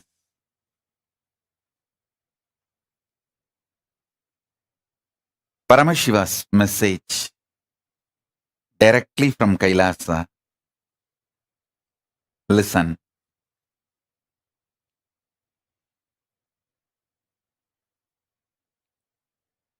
Conscious sovereignty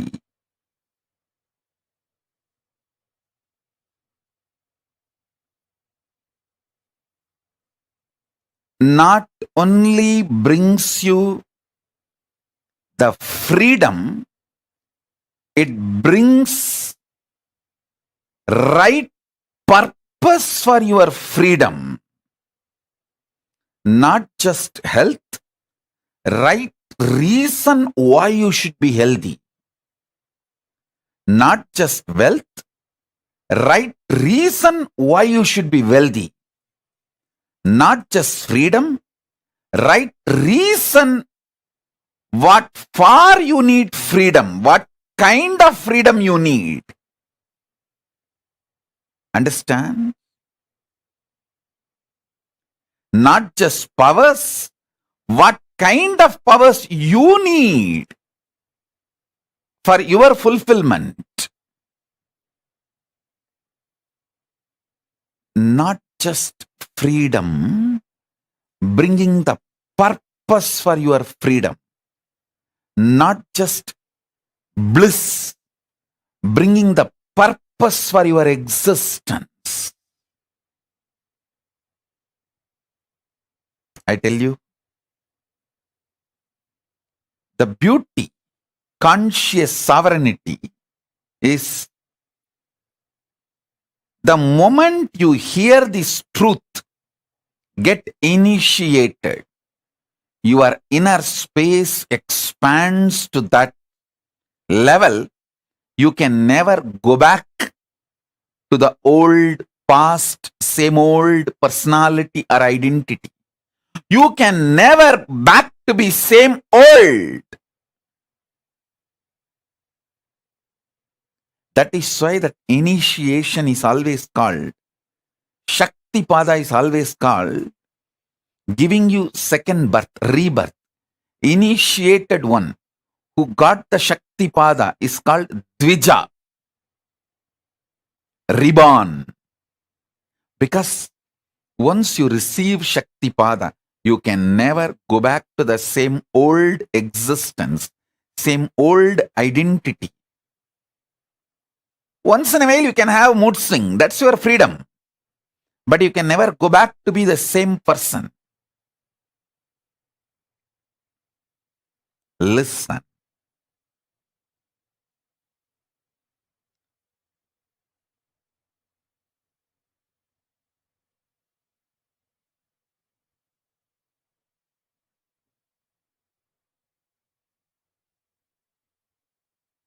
The most beautiful,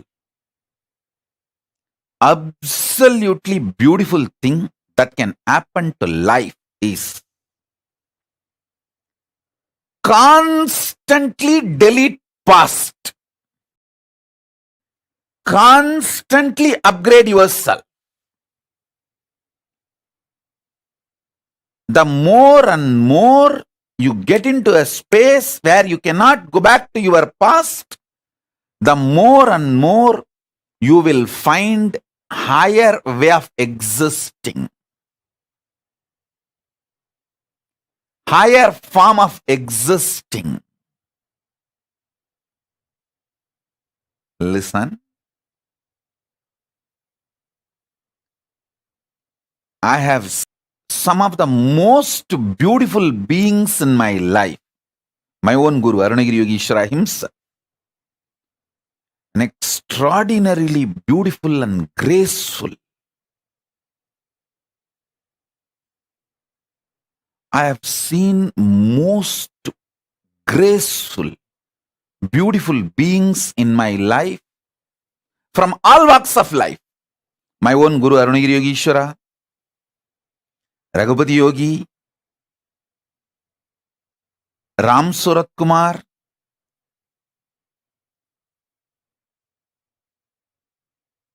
at least all these names I uttered, they are all not bound by certain responsibility or organization or organized living.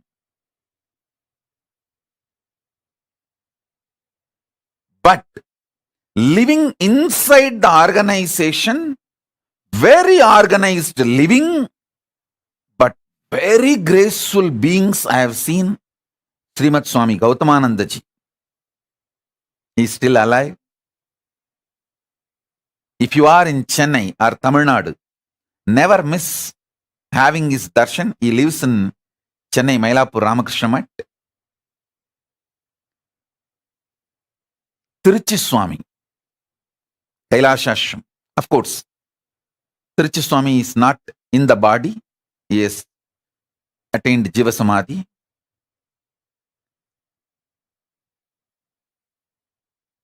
Some of these beings, especially Srimad Swami Gautamanandaji, is within the organization. Very organized living. But I have seen him in close quarters. The kind of the conscious sovereignty he manifests. An absolute clarity. Extremely powerful understanding of Vedanta, highest truths, unimaginable. Same way, Swami Kamalatmananda, he is still alive. He is the head of the Madurai Ramakrishna Mat. I had the fortune of sitting at his feet and learning. He radiates the grace of Shiva Bhakti. I have seen such wonderful people in my life who demonstrated, who proved that conscious sovereignty, manifesting it, living it is possible in all walks of life. In all walks of life. Whether you are a free living individual or living in an organization or even married and living with wife, a householder life. I have seen so many graceful people in my life radiating conscious sovereignty. Listen carefully.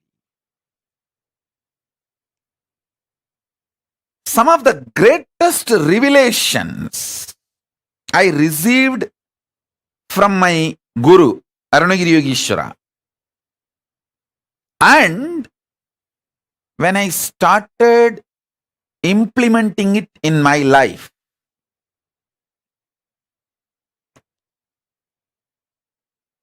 and when I started teaching, and when my disciples who are initiated by me, when they started implementing in their life, and when they came back and gave me the feedback, the right, wrong, good, bad, success, failure,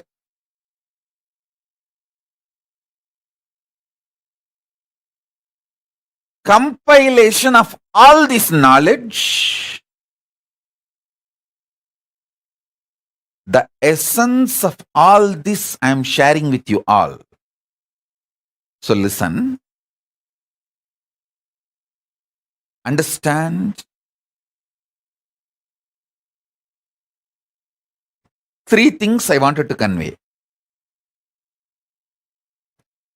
Yes, sovereignty brings not just health for the way you want to live your life.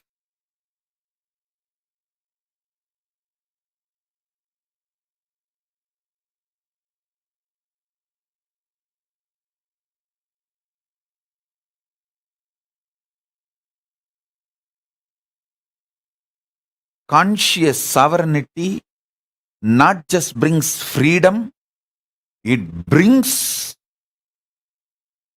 freedom with a purpose. For example,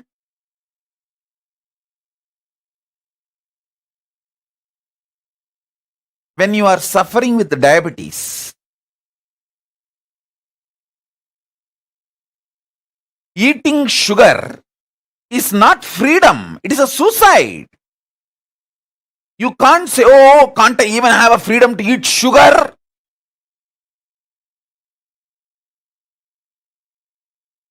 People cry, saying, are they kept in prison? Don't they have the freedom to eat sugar? Hey, listen. When you are having diabetic, freedom to eat sugar is not freedom, it is suicide. Freedom to have the food for your health in a tasty way is freedom.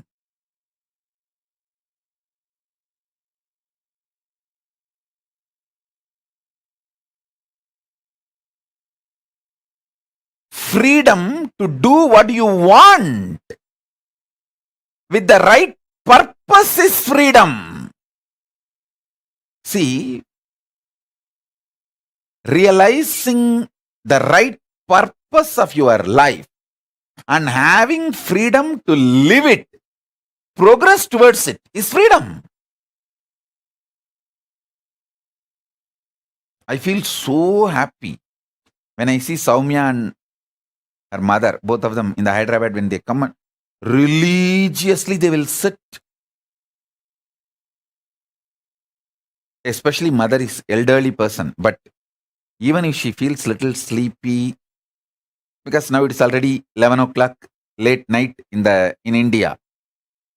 But I have never seen her missing the satsang. Actually, this is freedom.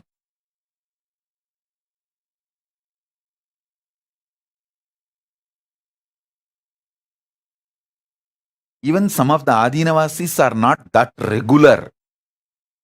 They try to crib. Are we put in jail or what? Anytime the satsang, we will have to come and sit or what?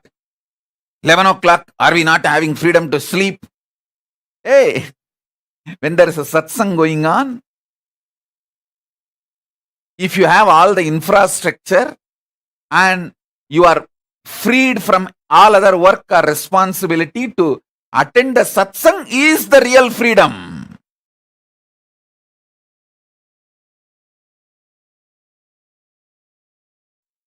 So freedom with a purpose.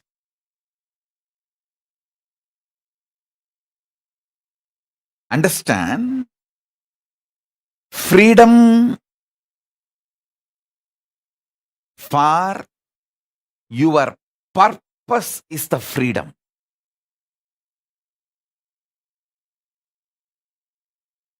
Health for your purpose is health.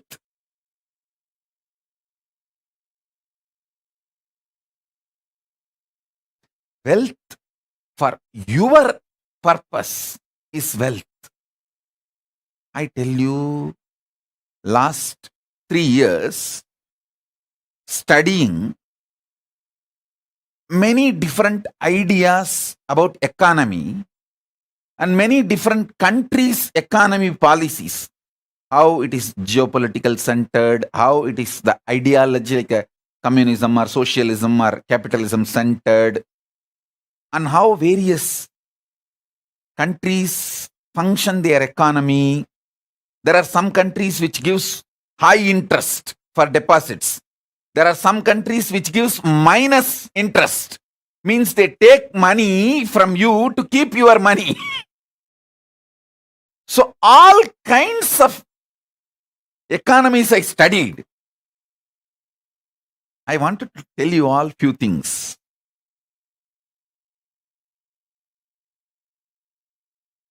It is actually knowing your higher purpose, conscious sovereignty makes you really wealthy. I tell you, still planet Earth functions based on Varnashrama Dharma. Cosmos functions on Varnashrama Dharma.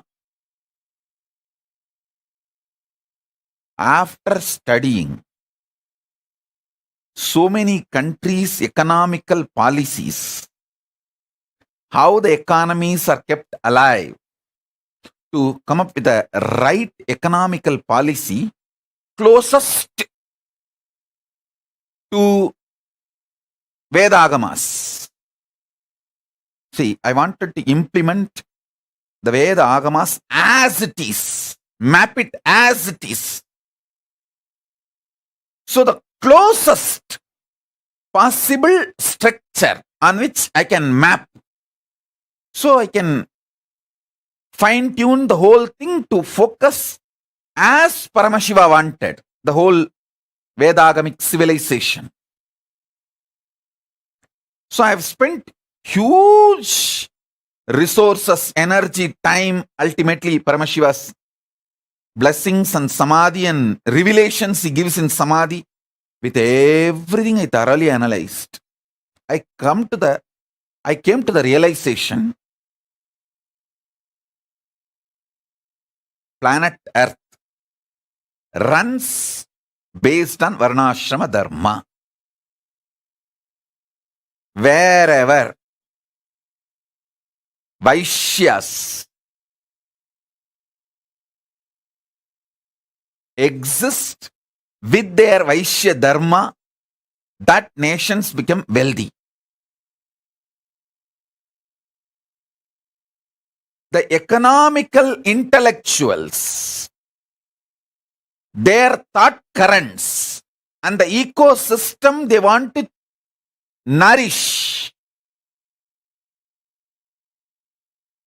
I am studying the Japanese economical intellectuals and the ecosystem they are nourishing.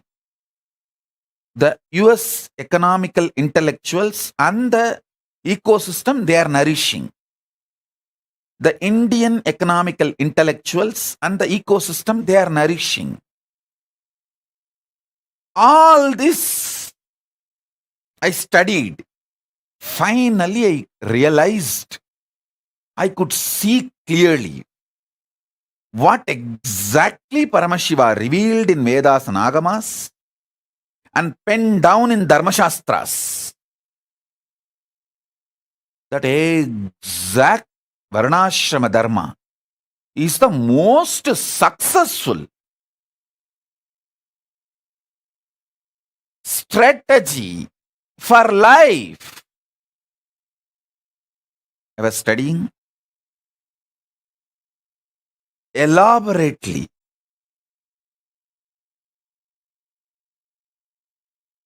I'll give you just understandings.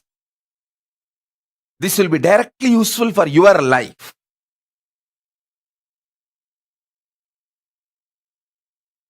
There are many countries which attract the investments which is not needed for them. Those investments become load on them, and then they try to lend with less interest rate just to rotate that money and plating because they don't know what to do. And those loans become NPAs, non-performing assets, in 3 to 5 years. It's a vicious circle. They are caught in vicious circle, having wealth without purpose. The conscious sovereignty is not nourished. Listen. If the conscious sovereignty in you is nourished, you build muscles, not fat. You build strength, not load. Same way in your economic principles. I am not saying money is bad. Be very clear. Money is good when you have the purpose. If not, you will not know what to do with it. I have always seen how the Indian middle class people think, first let me become engineer, then I will think what I want to become in my life. By the time you become engineer, you are already a fool and you don't know what to do with your life. And you don't even, see, actually after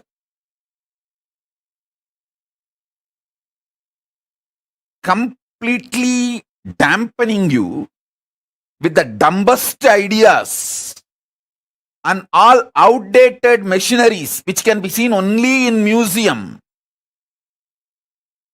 Only those machines you will see in your workshops when you study engineering. The great museum pieces. Only after all this is done, the certificate engineer is given to you.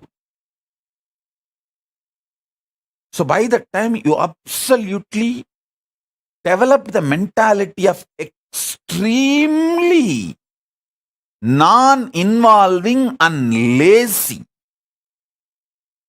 and your expectation, just because you are here, the society should serve you. That mentality is the source of all corruption you find anywhere in the world. Anywhere in the world.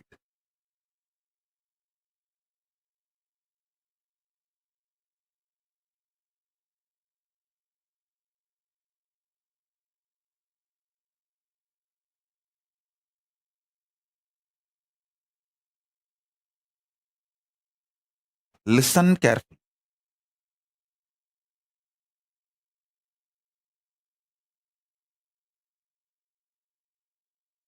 Many times, just like Indian middle class mind thinks, oh, let me become first engineer, then I'll think what I want to become, what I want to do in my life. Same way, you guys think, let me just acquire money, then I will do what I want to do with that money. No. First, have conscious sovereignty. The society has become such now, none of you are in poverty and none of you are going to die without food. The moment you found your basic needs, food, shelter, clothes, focus on conscious sovereignty, realizing the core purpose of your existence. That will tell you the purpose for which you want wealth.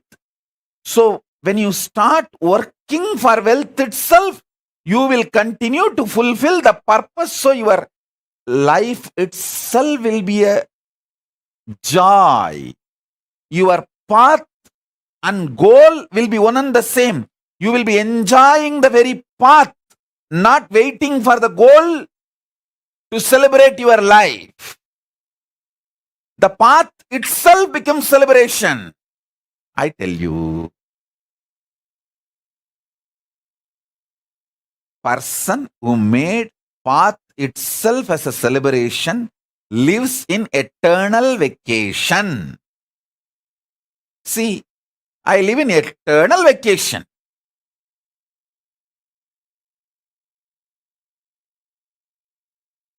I work 24/7 and I live in eternal vacation. I work actually 24/7 in multiple dimensions,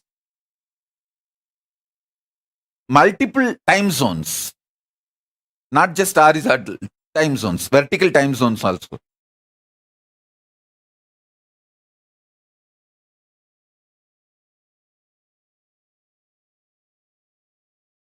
Understand,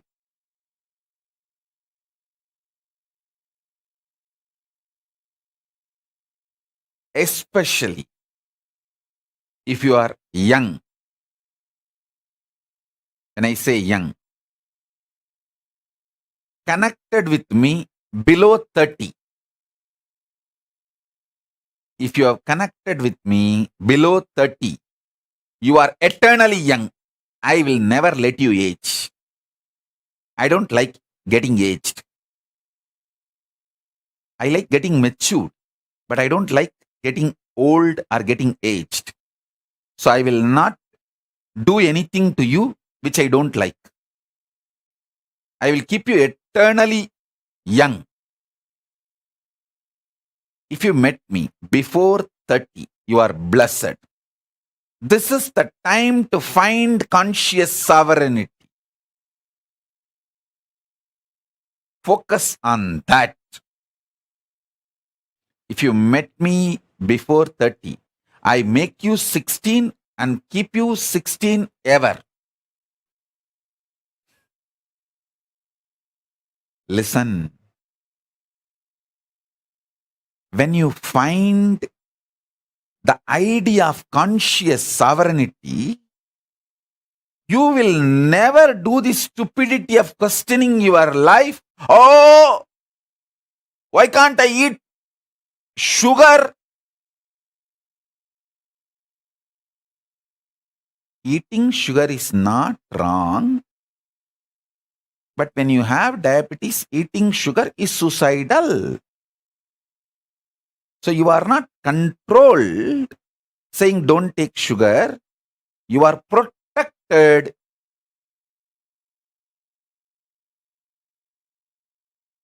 With the understanding taking sugar is suicidal when you are diabetic. Even otherwise, taking sugar is not good for health. That is separate. I am telling you, listen. People think, let me find wealth, then I'll decide what I want to do. Hey, by the time you find wealth, you abused you and built a wrong mental setup. When will you break that? Breaking that becomes a big headache.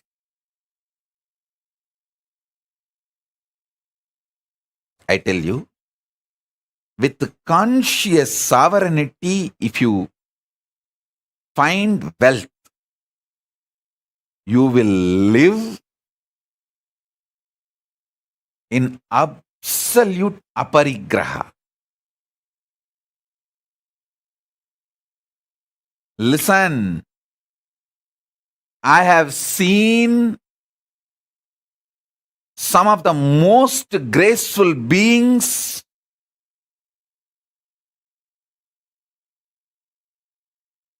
demonstrating minimalist lifestyle, literally having the amount of wealth equivalent to kings. Whether Tiruchi Swami is the founder and head of the Kailasha Mahasamsthana in Bangalore, which has branches all over India. He built a beautiful Devi temple, which is literally now golden temple. The whole Garbhagriha, Vimanam is golden and Garbha Mandir is golden. He literally built a golden temple for Devi. And the amount of wealth around him and the minimalist life he lived. He had everything, including golden throne, crown, jewels, everything. He will sit in the golden throne, silver throne, on those timings when he is receiving the Pada Puja or when he is doing his responsibilities.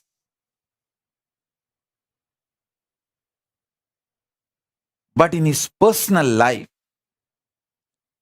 he will not take one extra bitter leaf from his own garden.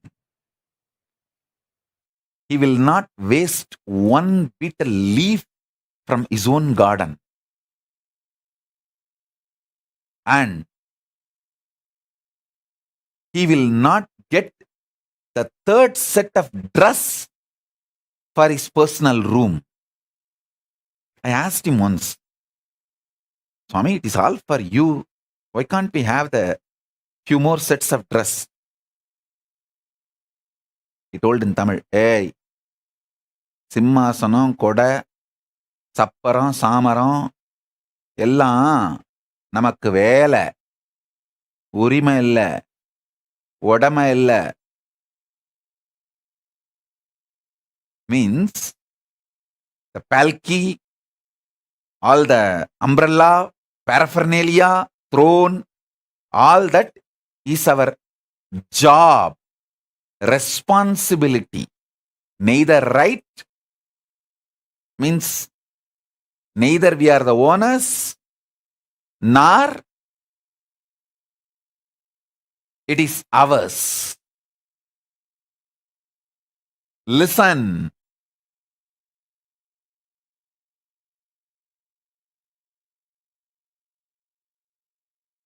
When you find conscious sovereignty, you will have the ultimate clarity about wealth. Why wealth? And you will accumulate it with the right mental setup. Wealth will never bind you. It will only be under you. It can never imbalance you or delude you. Make you think unscientifically. Listen. Wealth is one of the drug. Can make you think irrationally and unscientifically. When the greed for wealth enters, you commit crimes which will not allow end of the day for you to enjoy the wealth, even if you acquire.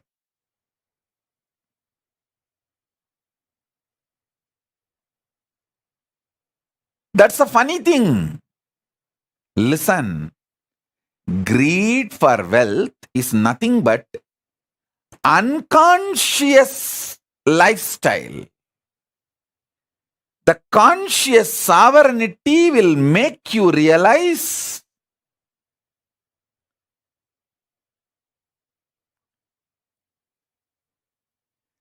purpose of everything, purpose of health, purpose of wealth. See, what is the purpose of my health? I should be able to sit in Padmasana for any number of hours I want to sit, and my brain should be fresh, alive, to download the Akashic records and radiate it, share it with you all. That's all is the purpose of my health. So because I know the purpose, I keep myself healthy for that purpose. Over.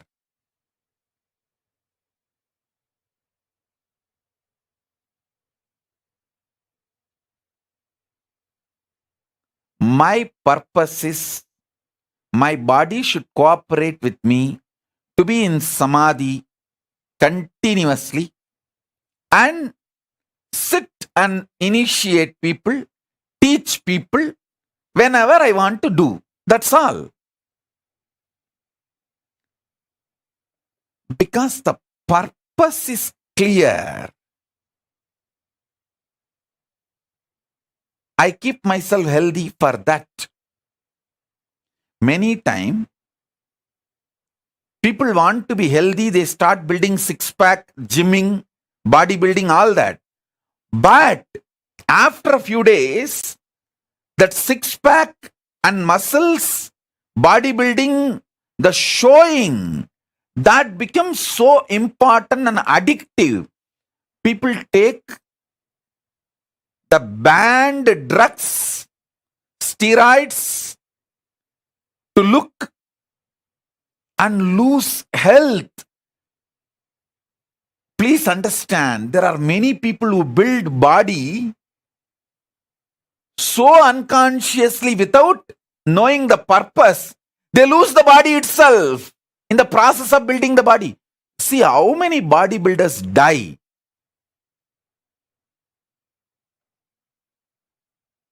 By taking the wrong drugs, steroids to show. I tell you, same way, wealth.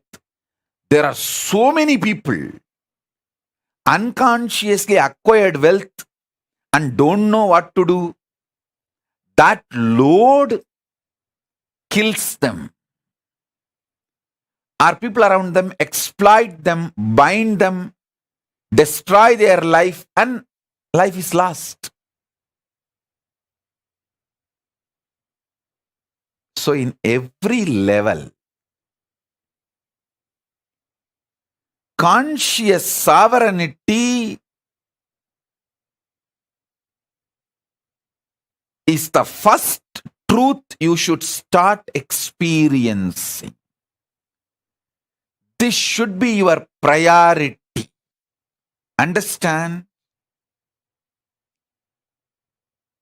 Not just wealth, purpose of wealth. Not just health, purpose of health. Not just living unconsciously, purpose why you exist is the basic need for life. Listen.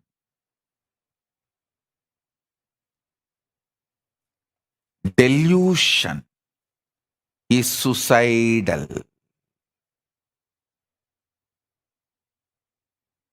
Delusion is suicidal. In every level, delusion is suicidal. I have seen people, the most graceful people,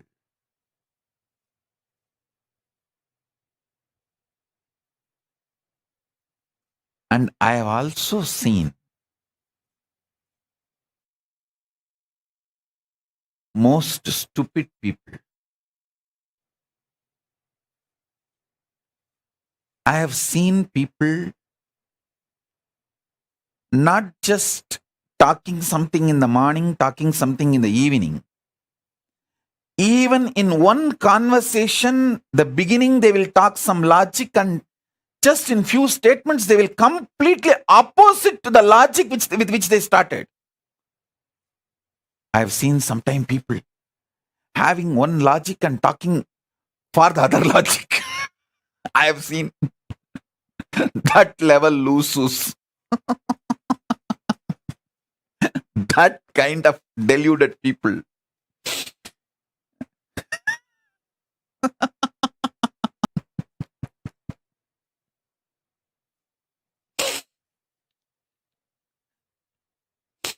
Those are the moments I feel compassionate for myself.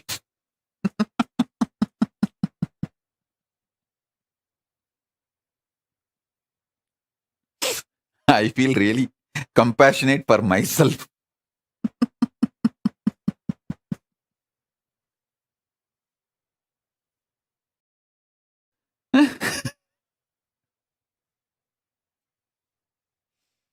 Anyhow, I think now everyone feels, is this me? Is this me? Is this me Swamiji is talking about? Is Swamiji thinking of me and telling this? Is Swamiji thinking of me and telling this statement? Anyhow, listen. I have seen all kinds of people. With my experience, I wanted you to know, time spent on understanding conscious sovereignty is the best time spent. Understand? Listen.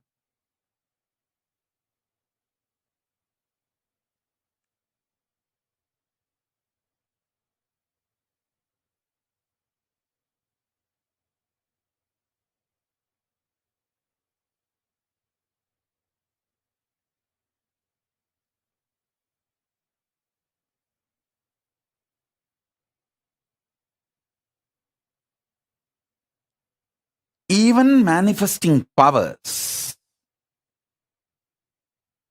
manifest the right power for your purpose. Understand? The purpose you want to exist.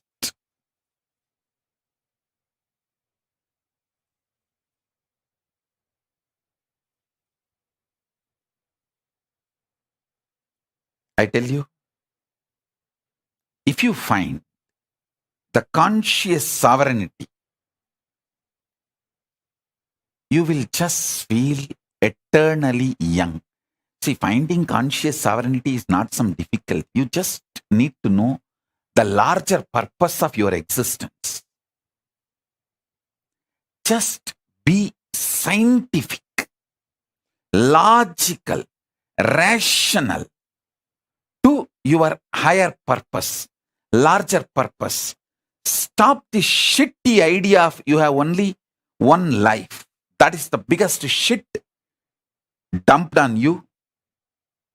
You have been brainwashed with unwashable shit called you have only one life. Drop that shit. Your consciousness, assuming bodies after bodies, till you achieve your absolute conscious sovereignty.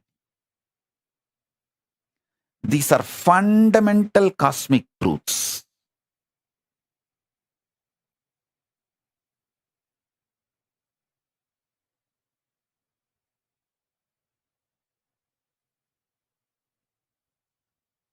Start looking at your life with these fundamental cosmic truths.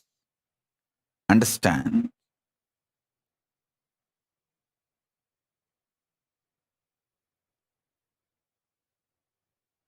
Stop associating yourself with the delusion or the impact of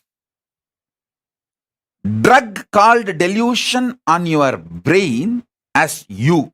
See, the impact of the delusion drug on your brain forms a fog called mind. You associate yourself with that and make your life's decisions, which is absolute unscientific. Listen, absolute unscientific. Understand that. Just listen. Be scientifically scientific, logically logical, rationally rational. As I said just now, Tiruchi Swamigal or Swami Gautamanandaji, the wealth around them is much more than kings will have. But they lived such absolute minimalist lifestyle. Because they know the purpose of wealth. I learned exactly that from my gurus.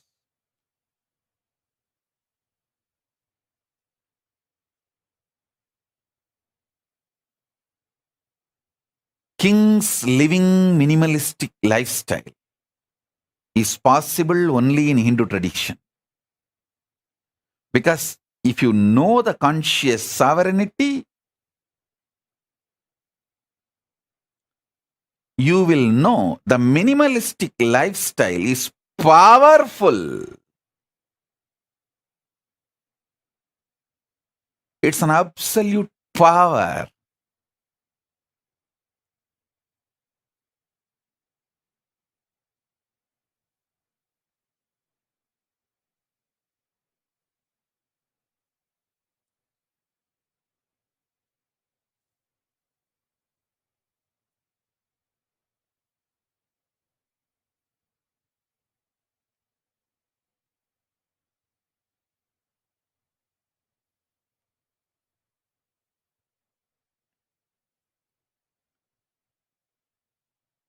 This whole Chaturmasya, I name it as conscious sovereignty Chaturmasya.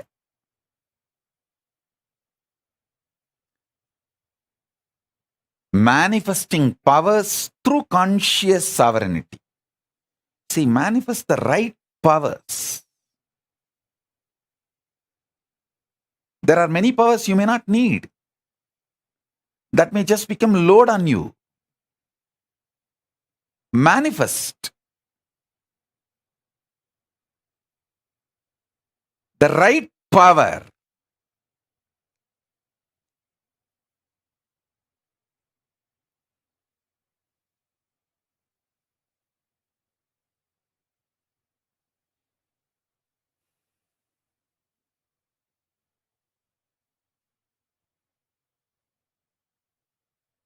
Especially manifest powers by breaking the prenatal patterns called karma and postnatal karma called patterns. Break them and manifest powers. You will know exactly what kind of powers you need. If you are addicted to food pattern, break them. Then you will see the Nirahara manifest as a power, and not only you become healthy and you are free from addictions, you live long. Listen. If you are addicted to food patterns, I have a great news for you. Break those addictions through proper Nirahara Samyama step by step and manifest powers.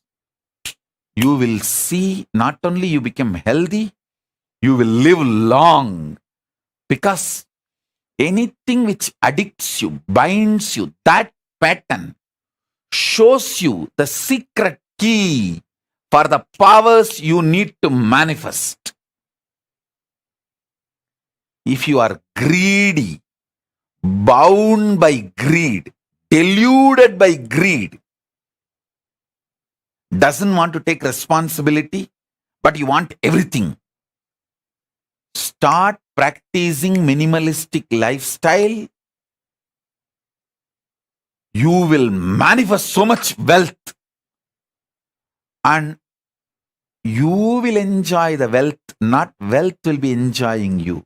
I tell you, many people just do watchman job, night watchman job, without sleeping, protecting their wealth. So they are not using the wealth, wealth is using them. People who are not able to sleep due to their worries about wealth, they are not enjoying the wealth, wealth is enjoying them. Like first few days you enjoy, you smoke, then cigarette smokes you. Understand what I am trying to tell you.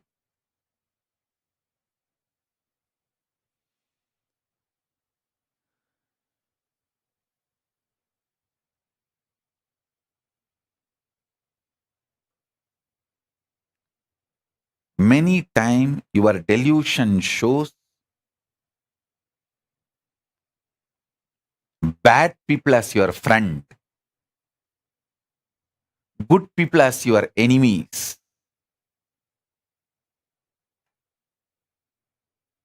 The pressure of hormones, chemicals, frustrations inside you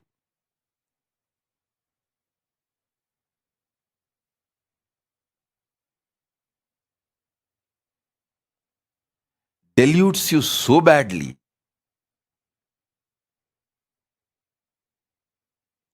Conscious sovereignty is the only solution.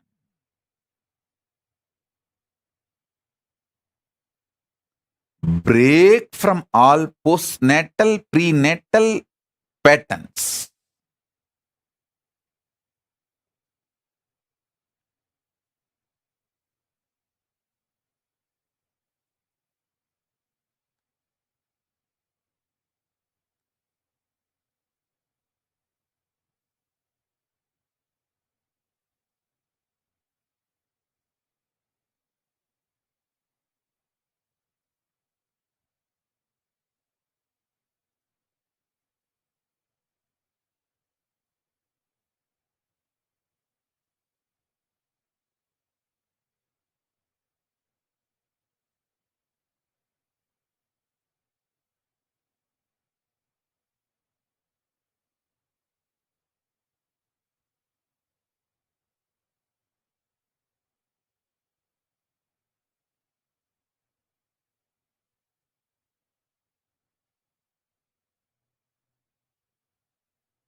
list all the prenatal, postnatal patterns and karmas binding you. Those patterns hold the secret key. What powers you should manifest and what kind of powers is right for you.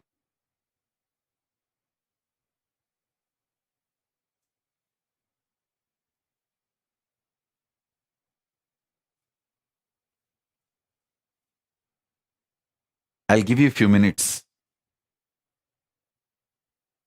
I'll give you Shaktipada and be here with you all to help you all to identify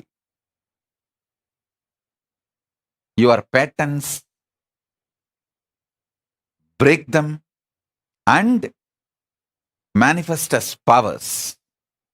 Let's start. First day. Conscious sovereignty, power manifestation process in this Chaturmasya. Get paper and pen, sit. Pen down all the patterns which chains you, binds you. Start writing.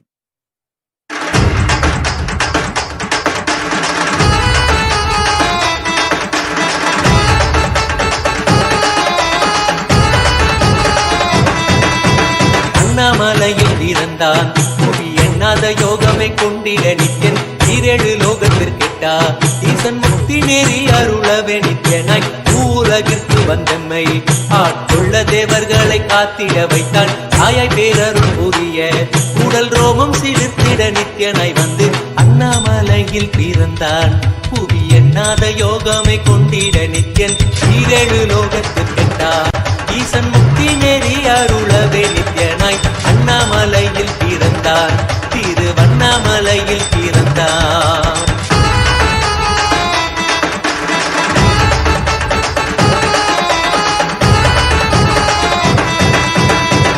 கிளப்பி விட்டேனில் பர தத்துவம் கற்பித்த பாரம ஞானியாய் ஞானக்கண் கொடுத்த தமக்கே ரூபம் காட்டிய மாய வித்தை செய்யும் நித்யன் வித்தை கிளப்பி விட்டேனில் பர தத்துவம் கற்பித்த பாரம ஞானியாய் ஞானக்கண் கொடுத்த தமக்கே ரூபம் காட்டிய மாய வித்தை செய்யும் நித்யன் அண்ணாமலையில் பிறந்தான் புவி எண்ணாத யோகமை கொண்டிட நித்யன் ஈரேழு லோகத்திற்கெட்டா ஈசன் முக்தி நெறி அருளவே நித்யனாய்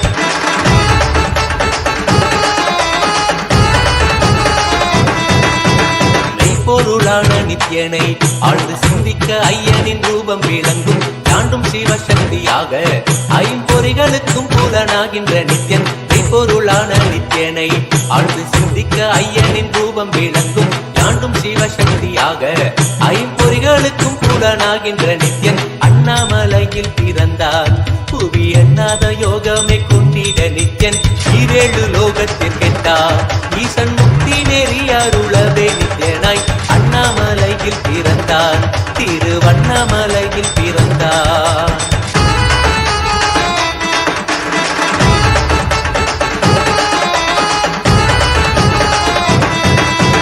உள்ளும் புறமும் இருந்து உயிர் பக்குவமாக்கிடும் பரமனாம் நித்யன் ஞானப்பாடி தங்கள் ஏழும் கொண்ட ஞானமும் ஆகிய ஆண்டிடும் நித்யன் உள்ளும் புறமும் இருந்து உயிர் பக்குவமாக்கிடும் பரமனாம் நித்யன் ஞானப்பாடி தங்கள் ஏழும் கொண்ட ஞானமும் ஆகிய ஆண்டிடும் நித்யன் அண்ணாமலையில் பிறந்தான் புவி எண்ணாத யோகமை கொண்டிட நித்யன் ஈரேழு லோகத்திற்கெட்டா ஈசன் முக்தி நெறி அருளவே நித்யனாய் அண்ணாமலையில் பிறந்தான் நித்யன் அண்ணாமலையில் பிறந்தான்.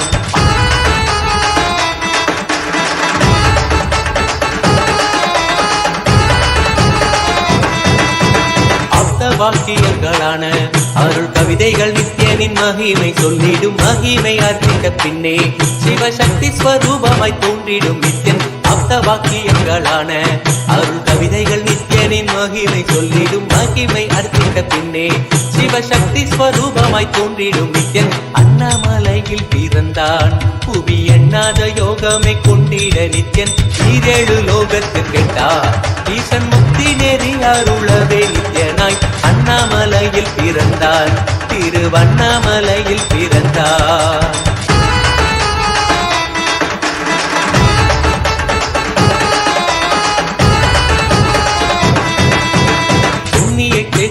தனிலே நித்யன் உன்னத நீலை ஊழத்தில் வருமே விண்ணவர் மன்னவர் ஒப்ப அகிலம் ஆளும் கீர்த்தியுடை ஈசன் நித்யானந்தன் புண்ணிய சேத்திரம் தனிலே நித்யன் உன்னத நீலை ஊழத்தில் வருமே விண்ணவர் மன்னவர் ஒப்ப அகிலம் ஆளும் கீர்த்தியுடை ஈசன் நித்யானந்தன் அண்ணாமலையில் பிறந்தான் கொண்டிட நித்யன் ஈரேழு லோகத்துக்கெட்டார் ஈசன் முக்தி நெறி அருளவே நித்யனாய் அண்ணாமலையில் பிறந்தான் நித்யன் அண்ணாமலையில் பிறந்தான்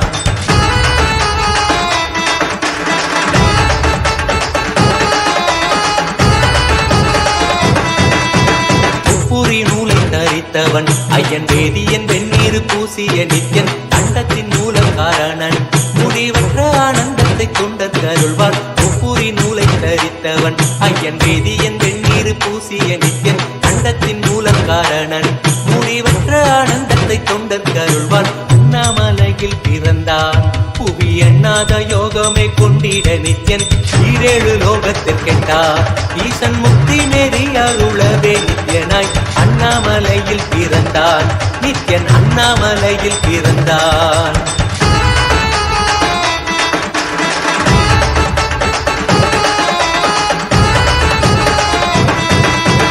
பேரறிவு பொருள் நித்யன் உலகாளும் ஊரை மன்னவர் கழித்தவன் அர்த்தநாரீஸ்வரனாக அருள் செய்திட்டே எம்மை ஆட்கொண்டிடும் நித்யன் பேரறிவு பொருள் நித்யன் உலகாளும் ஊரை மன்னவர் கழித்தவன் அர்த்தநாரீஸ்வரனாக அருள் செய்திட்டே எம்மை ஆட்கொண்டிடும் நித்யன் அண்ணாமலையில் பிறந்தான் புவி எண்ணாத யோகமே கொண்டிட நித்யன் ஈரேழு லோகத்திற்கெட்டார் ஈசன் முக்தி நெறி அருளவே நித்யனாய் அண்ணாமலையில் பிறந்தான் நித்யன் அண்ணாமலையில் பிறந்தான்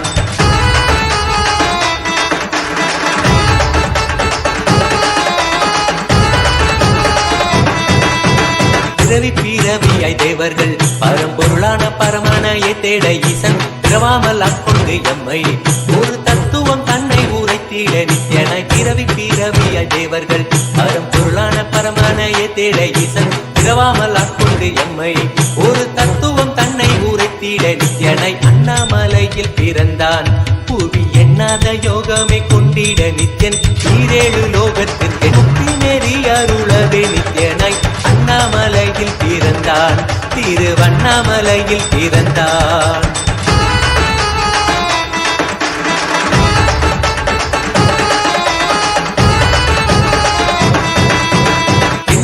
வடிவமுடையவன் எண்ணும் எண்ணம் கடந்த முதற் பொருளானவன் பிறவி எழுத்தே சலிக்க அருள் தாகத்தை தீர்த்தன் வீணைகள் கடைந்தான் எண்ணில்லா வடிவமுடையவன் என்னும் எண்ணம் கடந்த முதற் பொருளானவன் பிறவி எழுத்தே சலிக்க அருள் தாகத்தை தீர்த்தன் வீணைகள் களைந்தான் அண்ணாமலையில் பிறந்தான் புவியமை கொண்டிட நித்யன் ஈரேழு லோகத்திற்கெட்டார் ஈசன் முக்தி நெறி அருளவே நித்யனாய் அண்ணாமலையில் பிறந்தான் நித்யன் அண்ணாமலையில் பிறந்தான்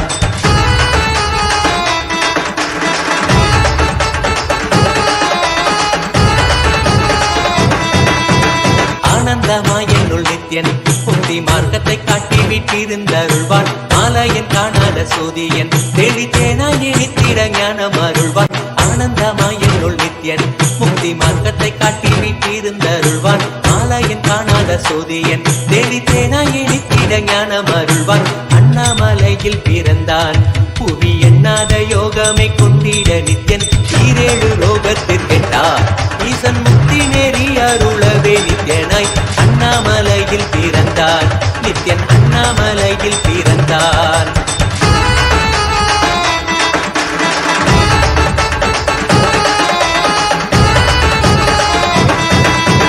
வெற்றி குதிரை எதியே அடியார்கள் கூரைகளை ஏற்கின்ற நித்யன் சூழும் உறவினரோடு வந்த பாசந்தானை யாரு தேயம்மை காப்பான் வெற்றி குதிரை எதியே அடியார்கள் கூரைகளை ஏற்கின்ற நித்யன் சூழும் உறவினரோடு வந்த பாசந்தானை யாரு தேயம்மை காப்பான் அண்ணாமலையில் பிறந்தான் புவி எண்ணாத யோகமே கொண்டிட நித்யன் ஈரேழு லோகத்திற்கெட்டார் ஈசன் முக்தி நெறி அருளவே நித்யனாய் அண்ணாமலையில் பிறந்தான் நித்யன் அண்ணாமலையில் பிறந்தான் நித்யனை பற்றுவதொன்றே உபாயம் என்பதானால் பற்றி பிடித்தோம் நித்யன் பாதம் ஒன்றி சதம் அவன் நாமம் சொல்லியே நித்யானந்தம் கொள்ளுவோம் நித்யனை பற்றுவதொன்றே உபாயம் என்பதானால் பற்றி பிடித்தோம் நித்யம் பாதம் ஒன்றி சதம் அவன் நாமம் சொல்லியே நித்யானந்தம் கொள்ளுவோம் அண்ணாமலையில் பிறந்தான் புது எண்ணாத யோகமே கொண்டிட நித்யன் ஈரேழு லோகத்தில் கெட்டா ஈசன் முக்தி நெறி அருளவே நித்யனாய் அண்ணாமலையில் பிறந்தான் திருவண்ணாமலையில் பிறந்தான்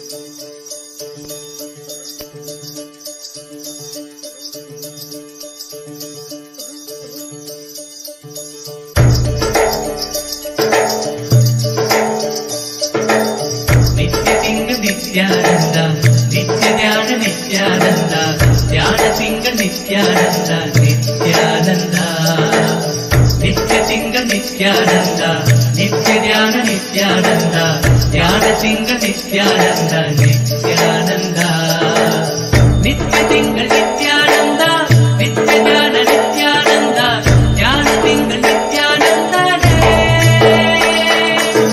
நித்ய சிங்க நித்யானந்த நித்ய தியான நித்யானந்த தியான சிங்க நித்யானந்த நித்யானந்தனே நித்யானந்த சத்யவேதனே நித்யானந்த வேத ரூபனே நித்யானந்தனே நித்யானந்தனே நித்யானந்த சத்யவேதனே நித்யானந்த வேத ரூபனே நித்யானந்தனே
நித்யானந்த நித்ய தியான நித்யானந்த தியான திங்க நித்யானந்த நித்யானந்த நித்ய திங்க நித்யானந்த நித்ய தியான நித்யானந்த தியான திங்க நித்யானந்த நித்யானந்த நித்ய திங்க நித்யானந்த நித்ய தியான நித்யானந்த தியான திங்க நித்யானந்த நித்ய திங்க நித்யானந்த நித்ய தியான நித்யானந்த தியான திங்க நித்யானந்த நித்யானந்தனே நித்யானந்த சத்யவேதனே நித்யானந்த வேத ரூபனே நித்யானந்தனே நித்யானந்தனே நித்யானந்த சத்யவேதனே நித்யானந்த வேத ரூபனே நித்யானந்தனே.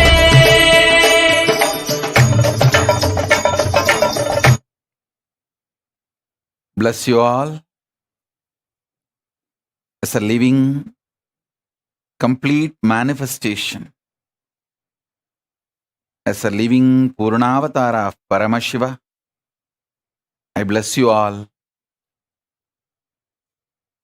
Let's all radiate with integrity, collective integrity, authenticity, responsibility, enriching, causing, living Paramatmam, Shuddhadvaita Saivam, the state, space, being,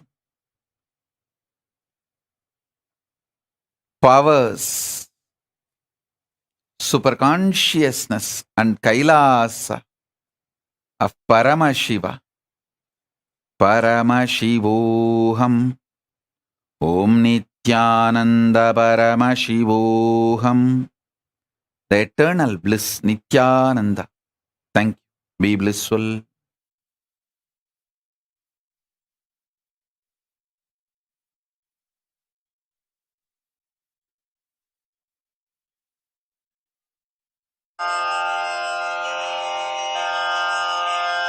श्रीकैलासोन्नतद्वादशान्तश्यामलापीठारूढ श्रीमीनाक्षिसुन्दरेश्वरा भिन्नस्वरूपा परशिवपुत्ररत्न Kumar गुरुमण्यतुल्लर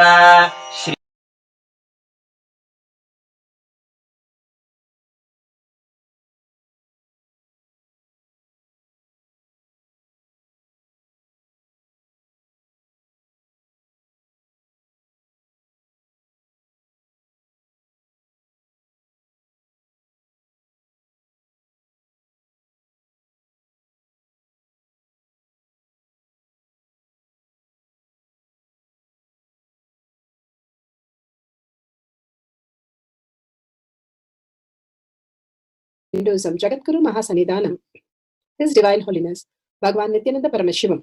Let's start with the Sadguru Vandanam. Nithyanandam Paramasukadam Kevalam Jnanamurtim Dvandvatitam Gaganasadushnam Tattvamasya Lakshmam Ekam Nityam Vimalamachalam Sarvadi Sakshi Bhutam Bhavatitam Trigunarahitam Sadgurum Tam Namami. Let's go through the disclaimers. Security measures. No photography, video, audio recording. Important cautions.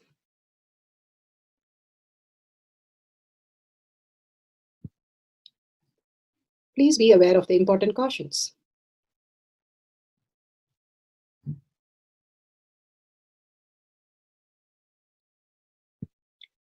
What is spa manifestation? Let's hear from Bhagavan himself explaining what is spa manifestation.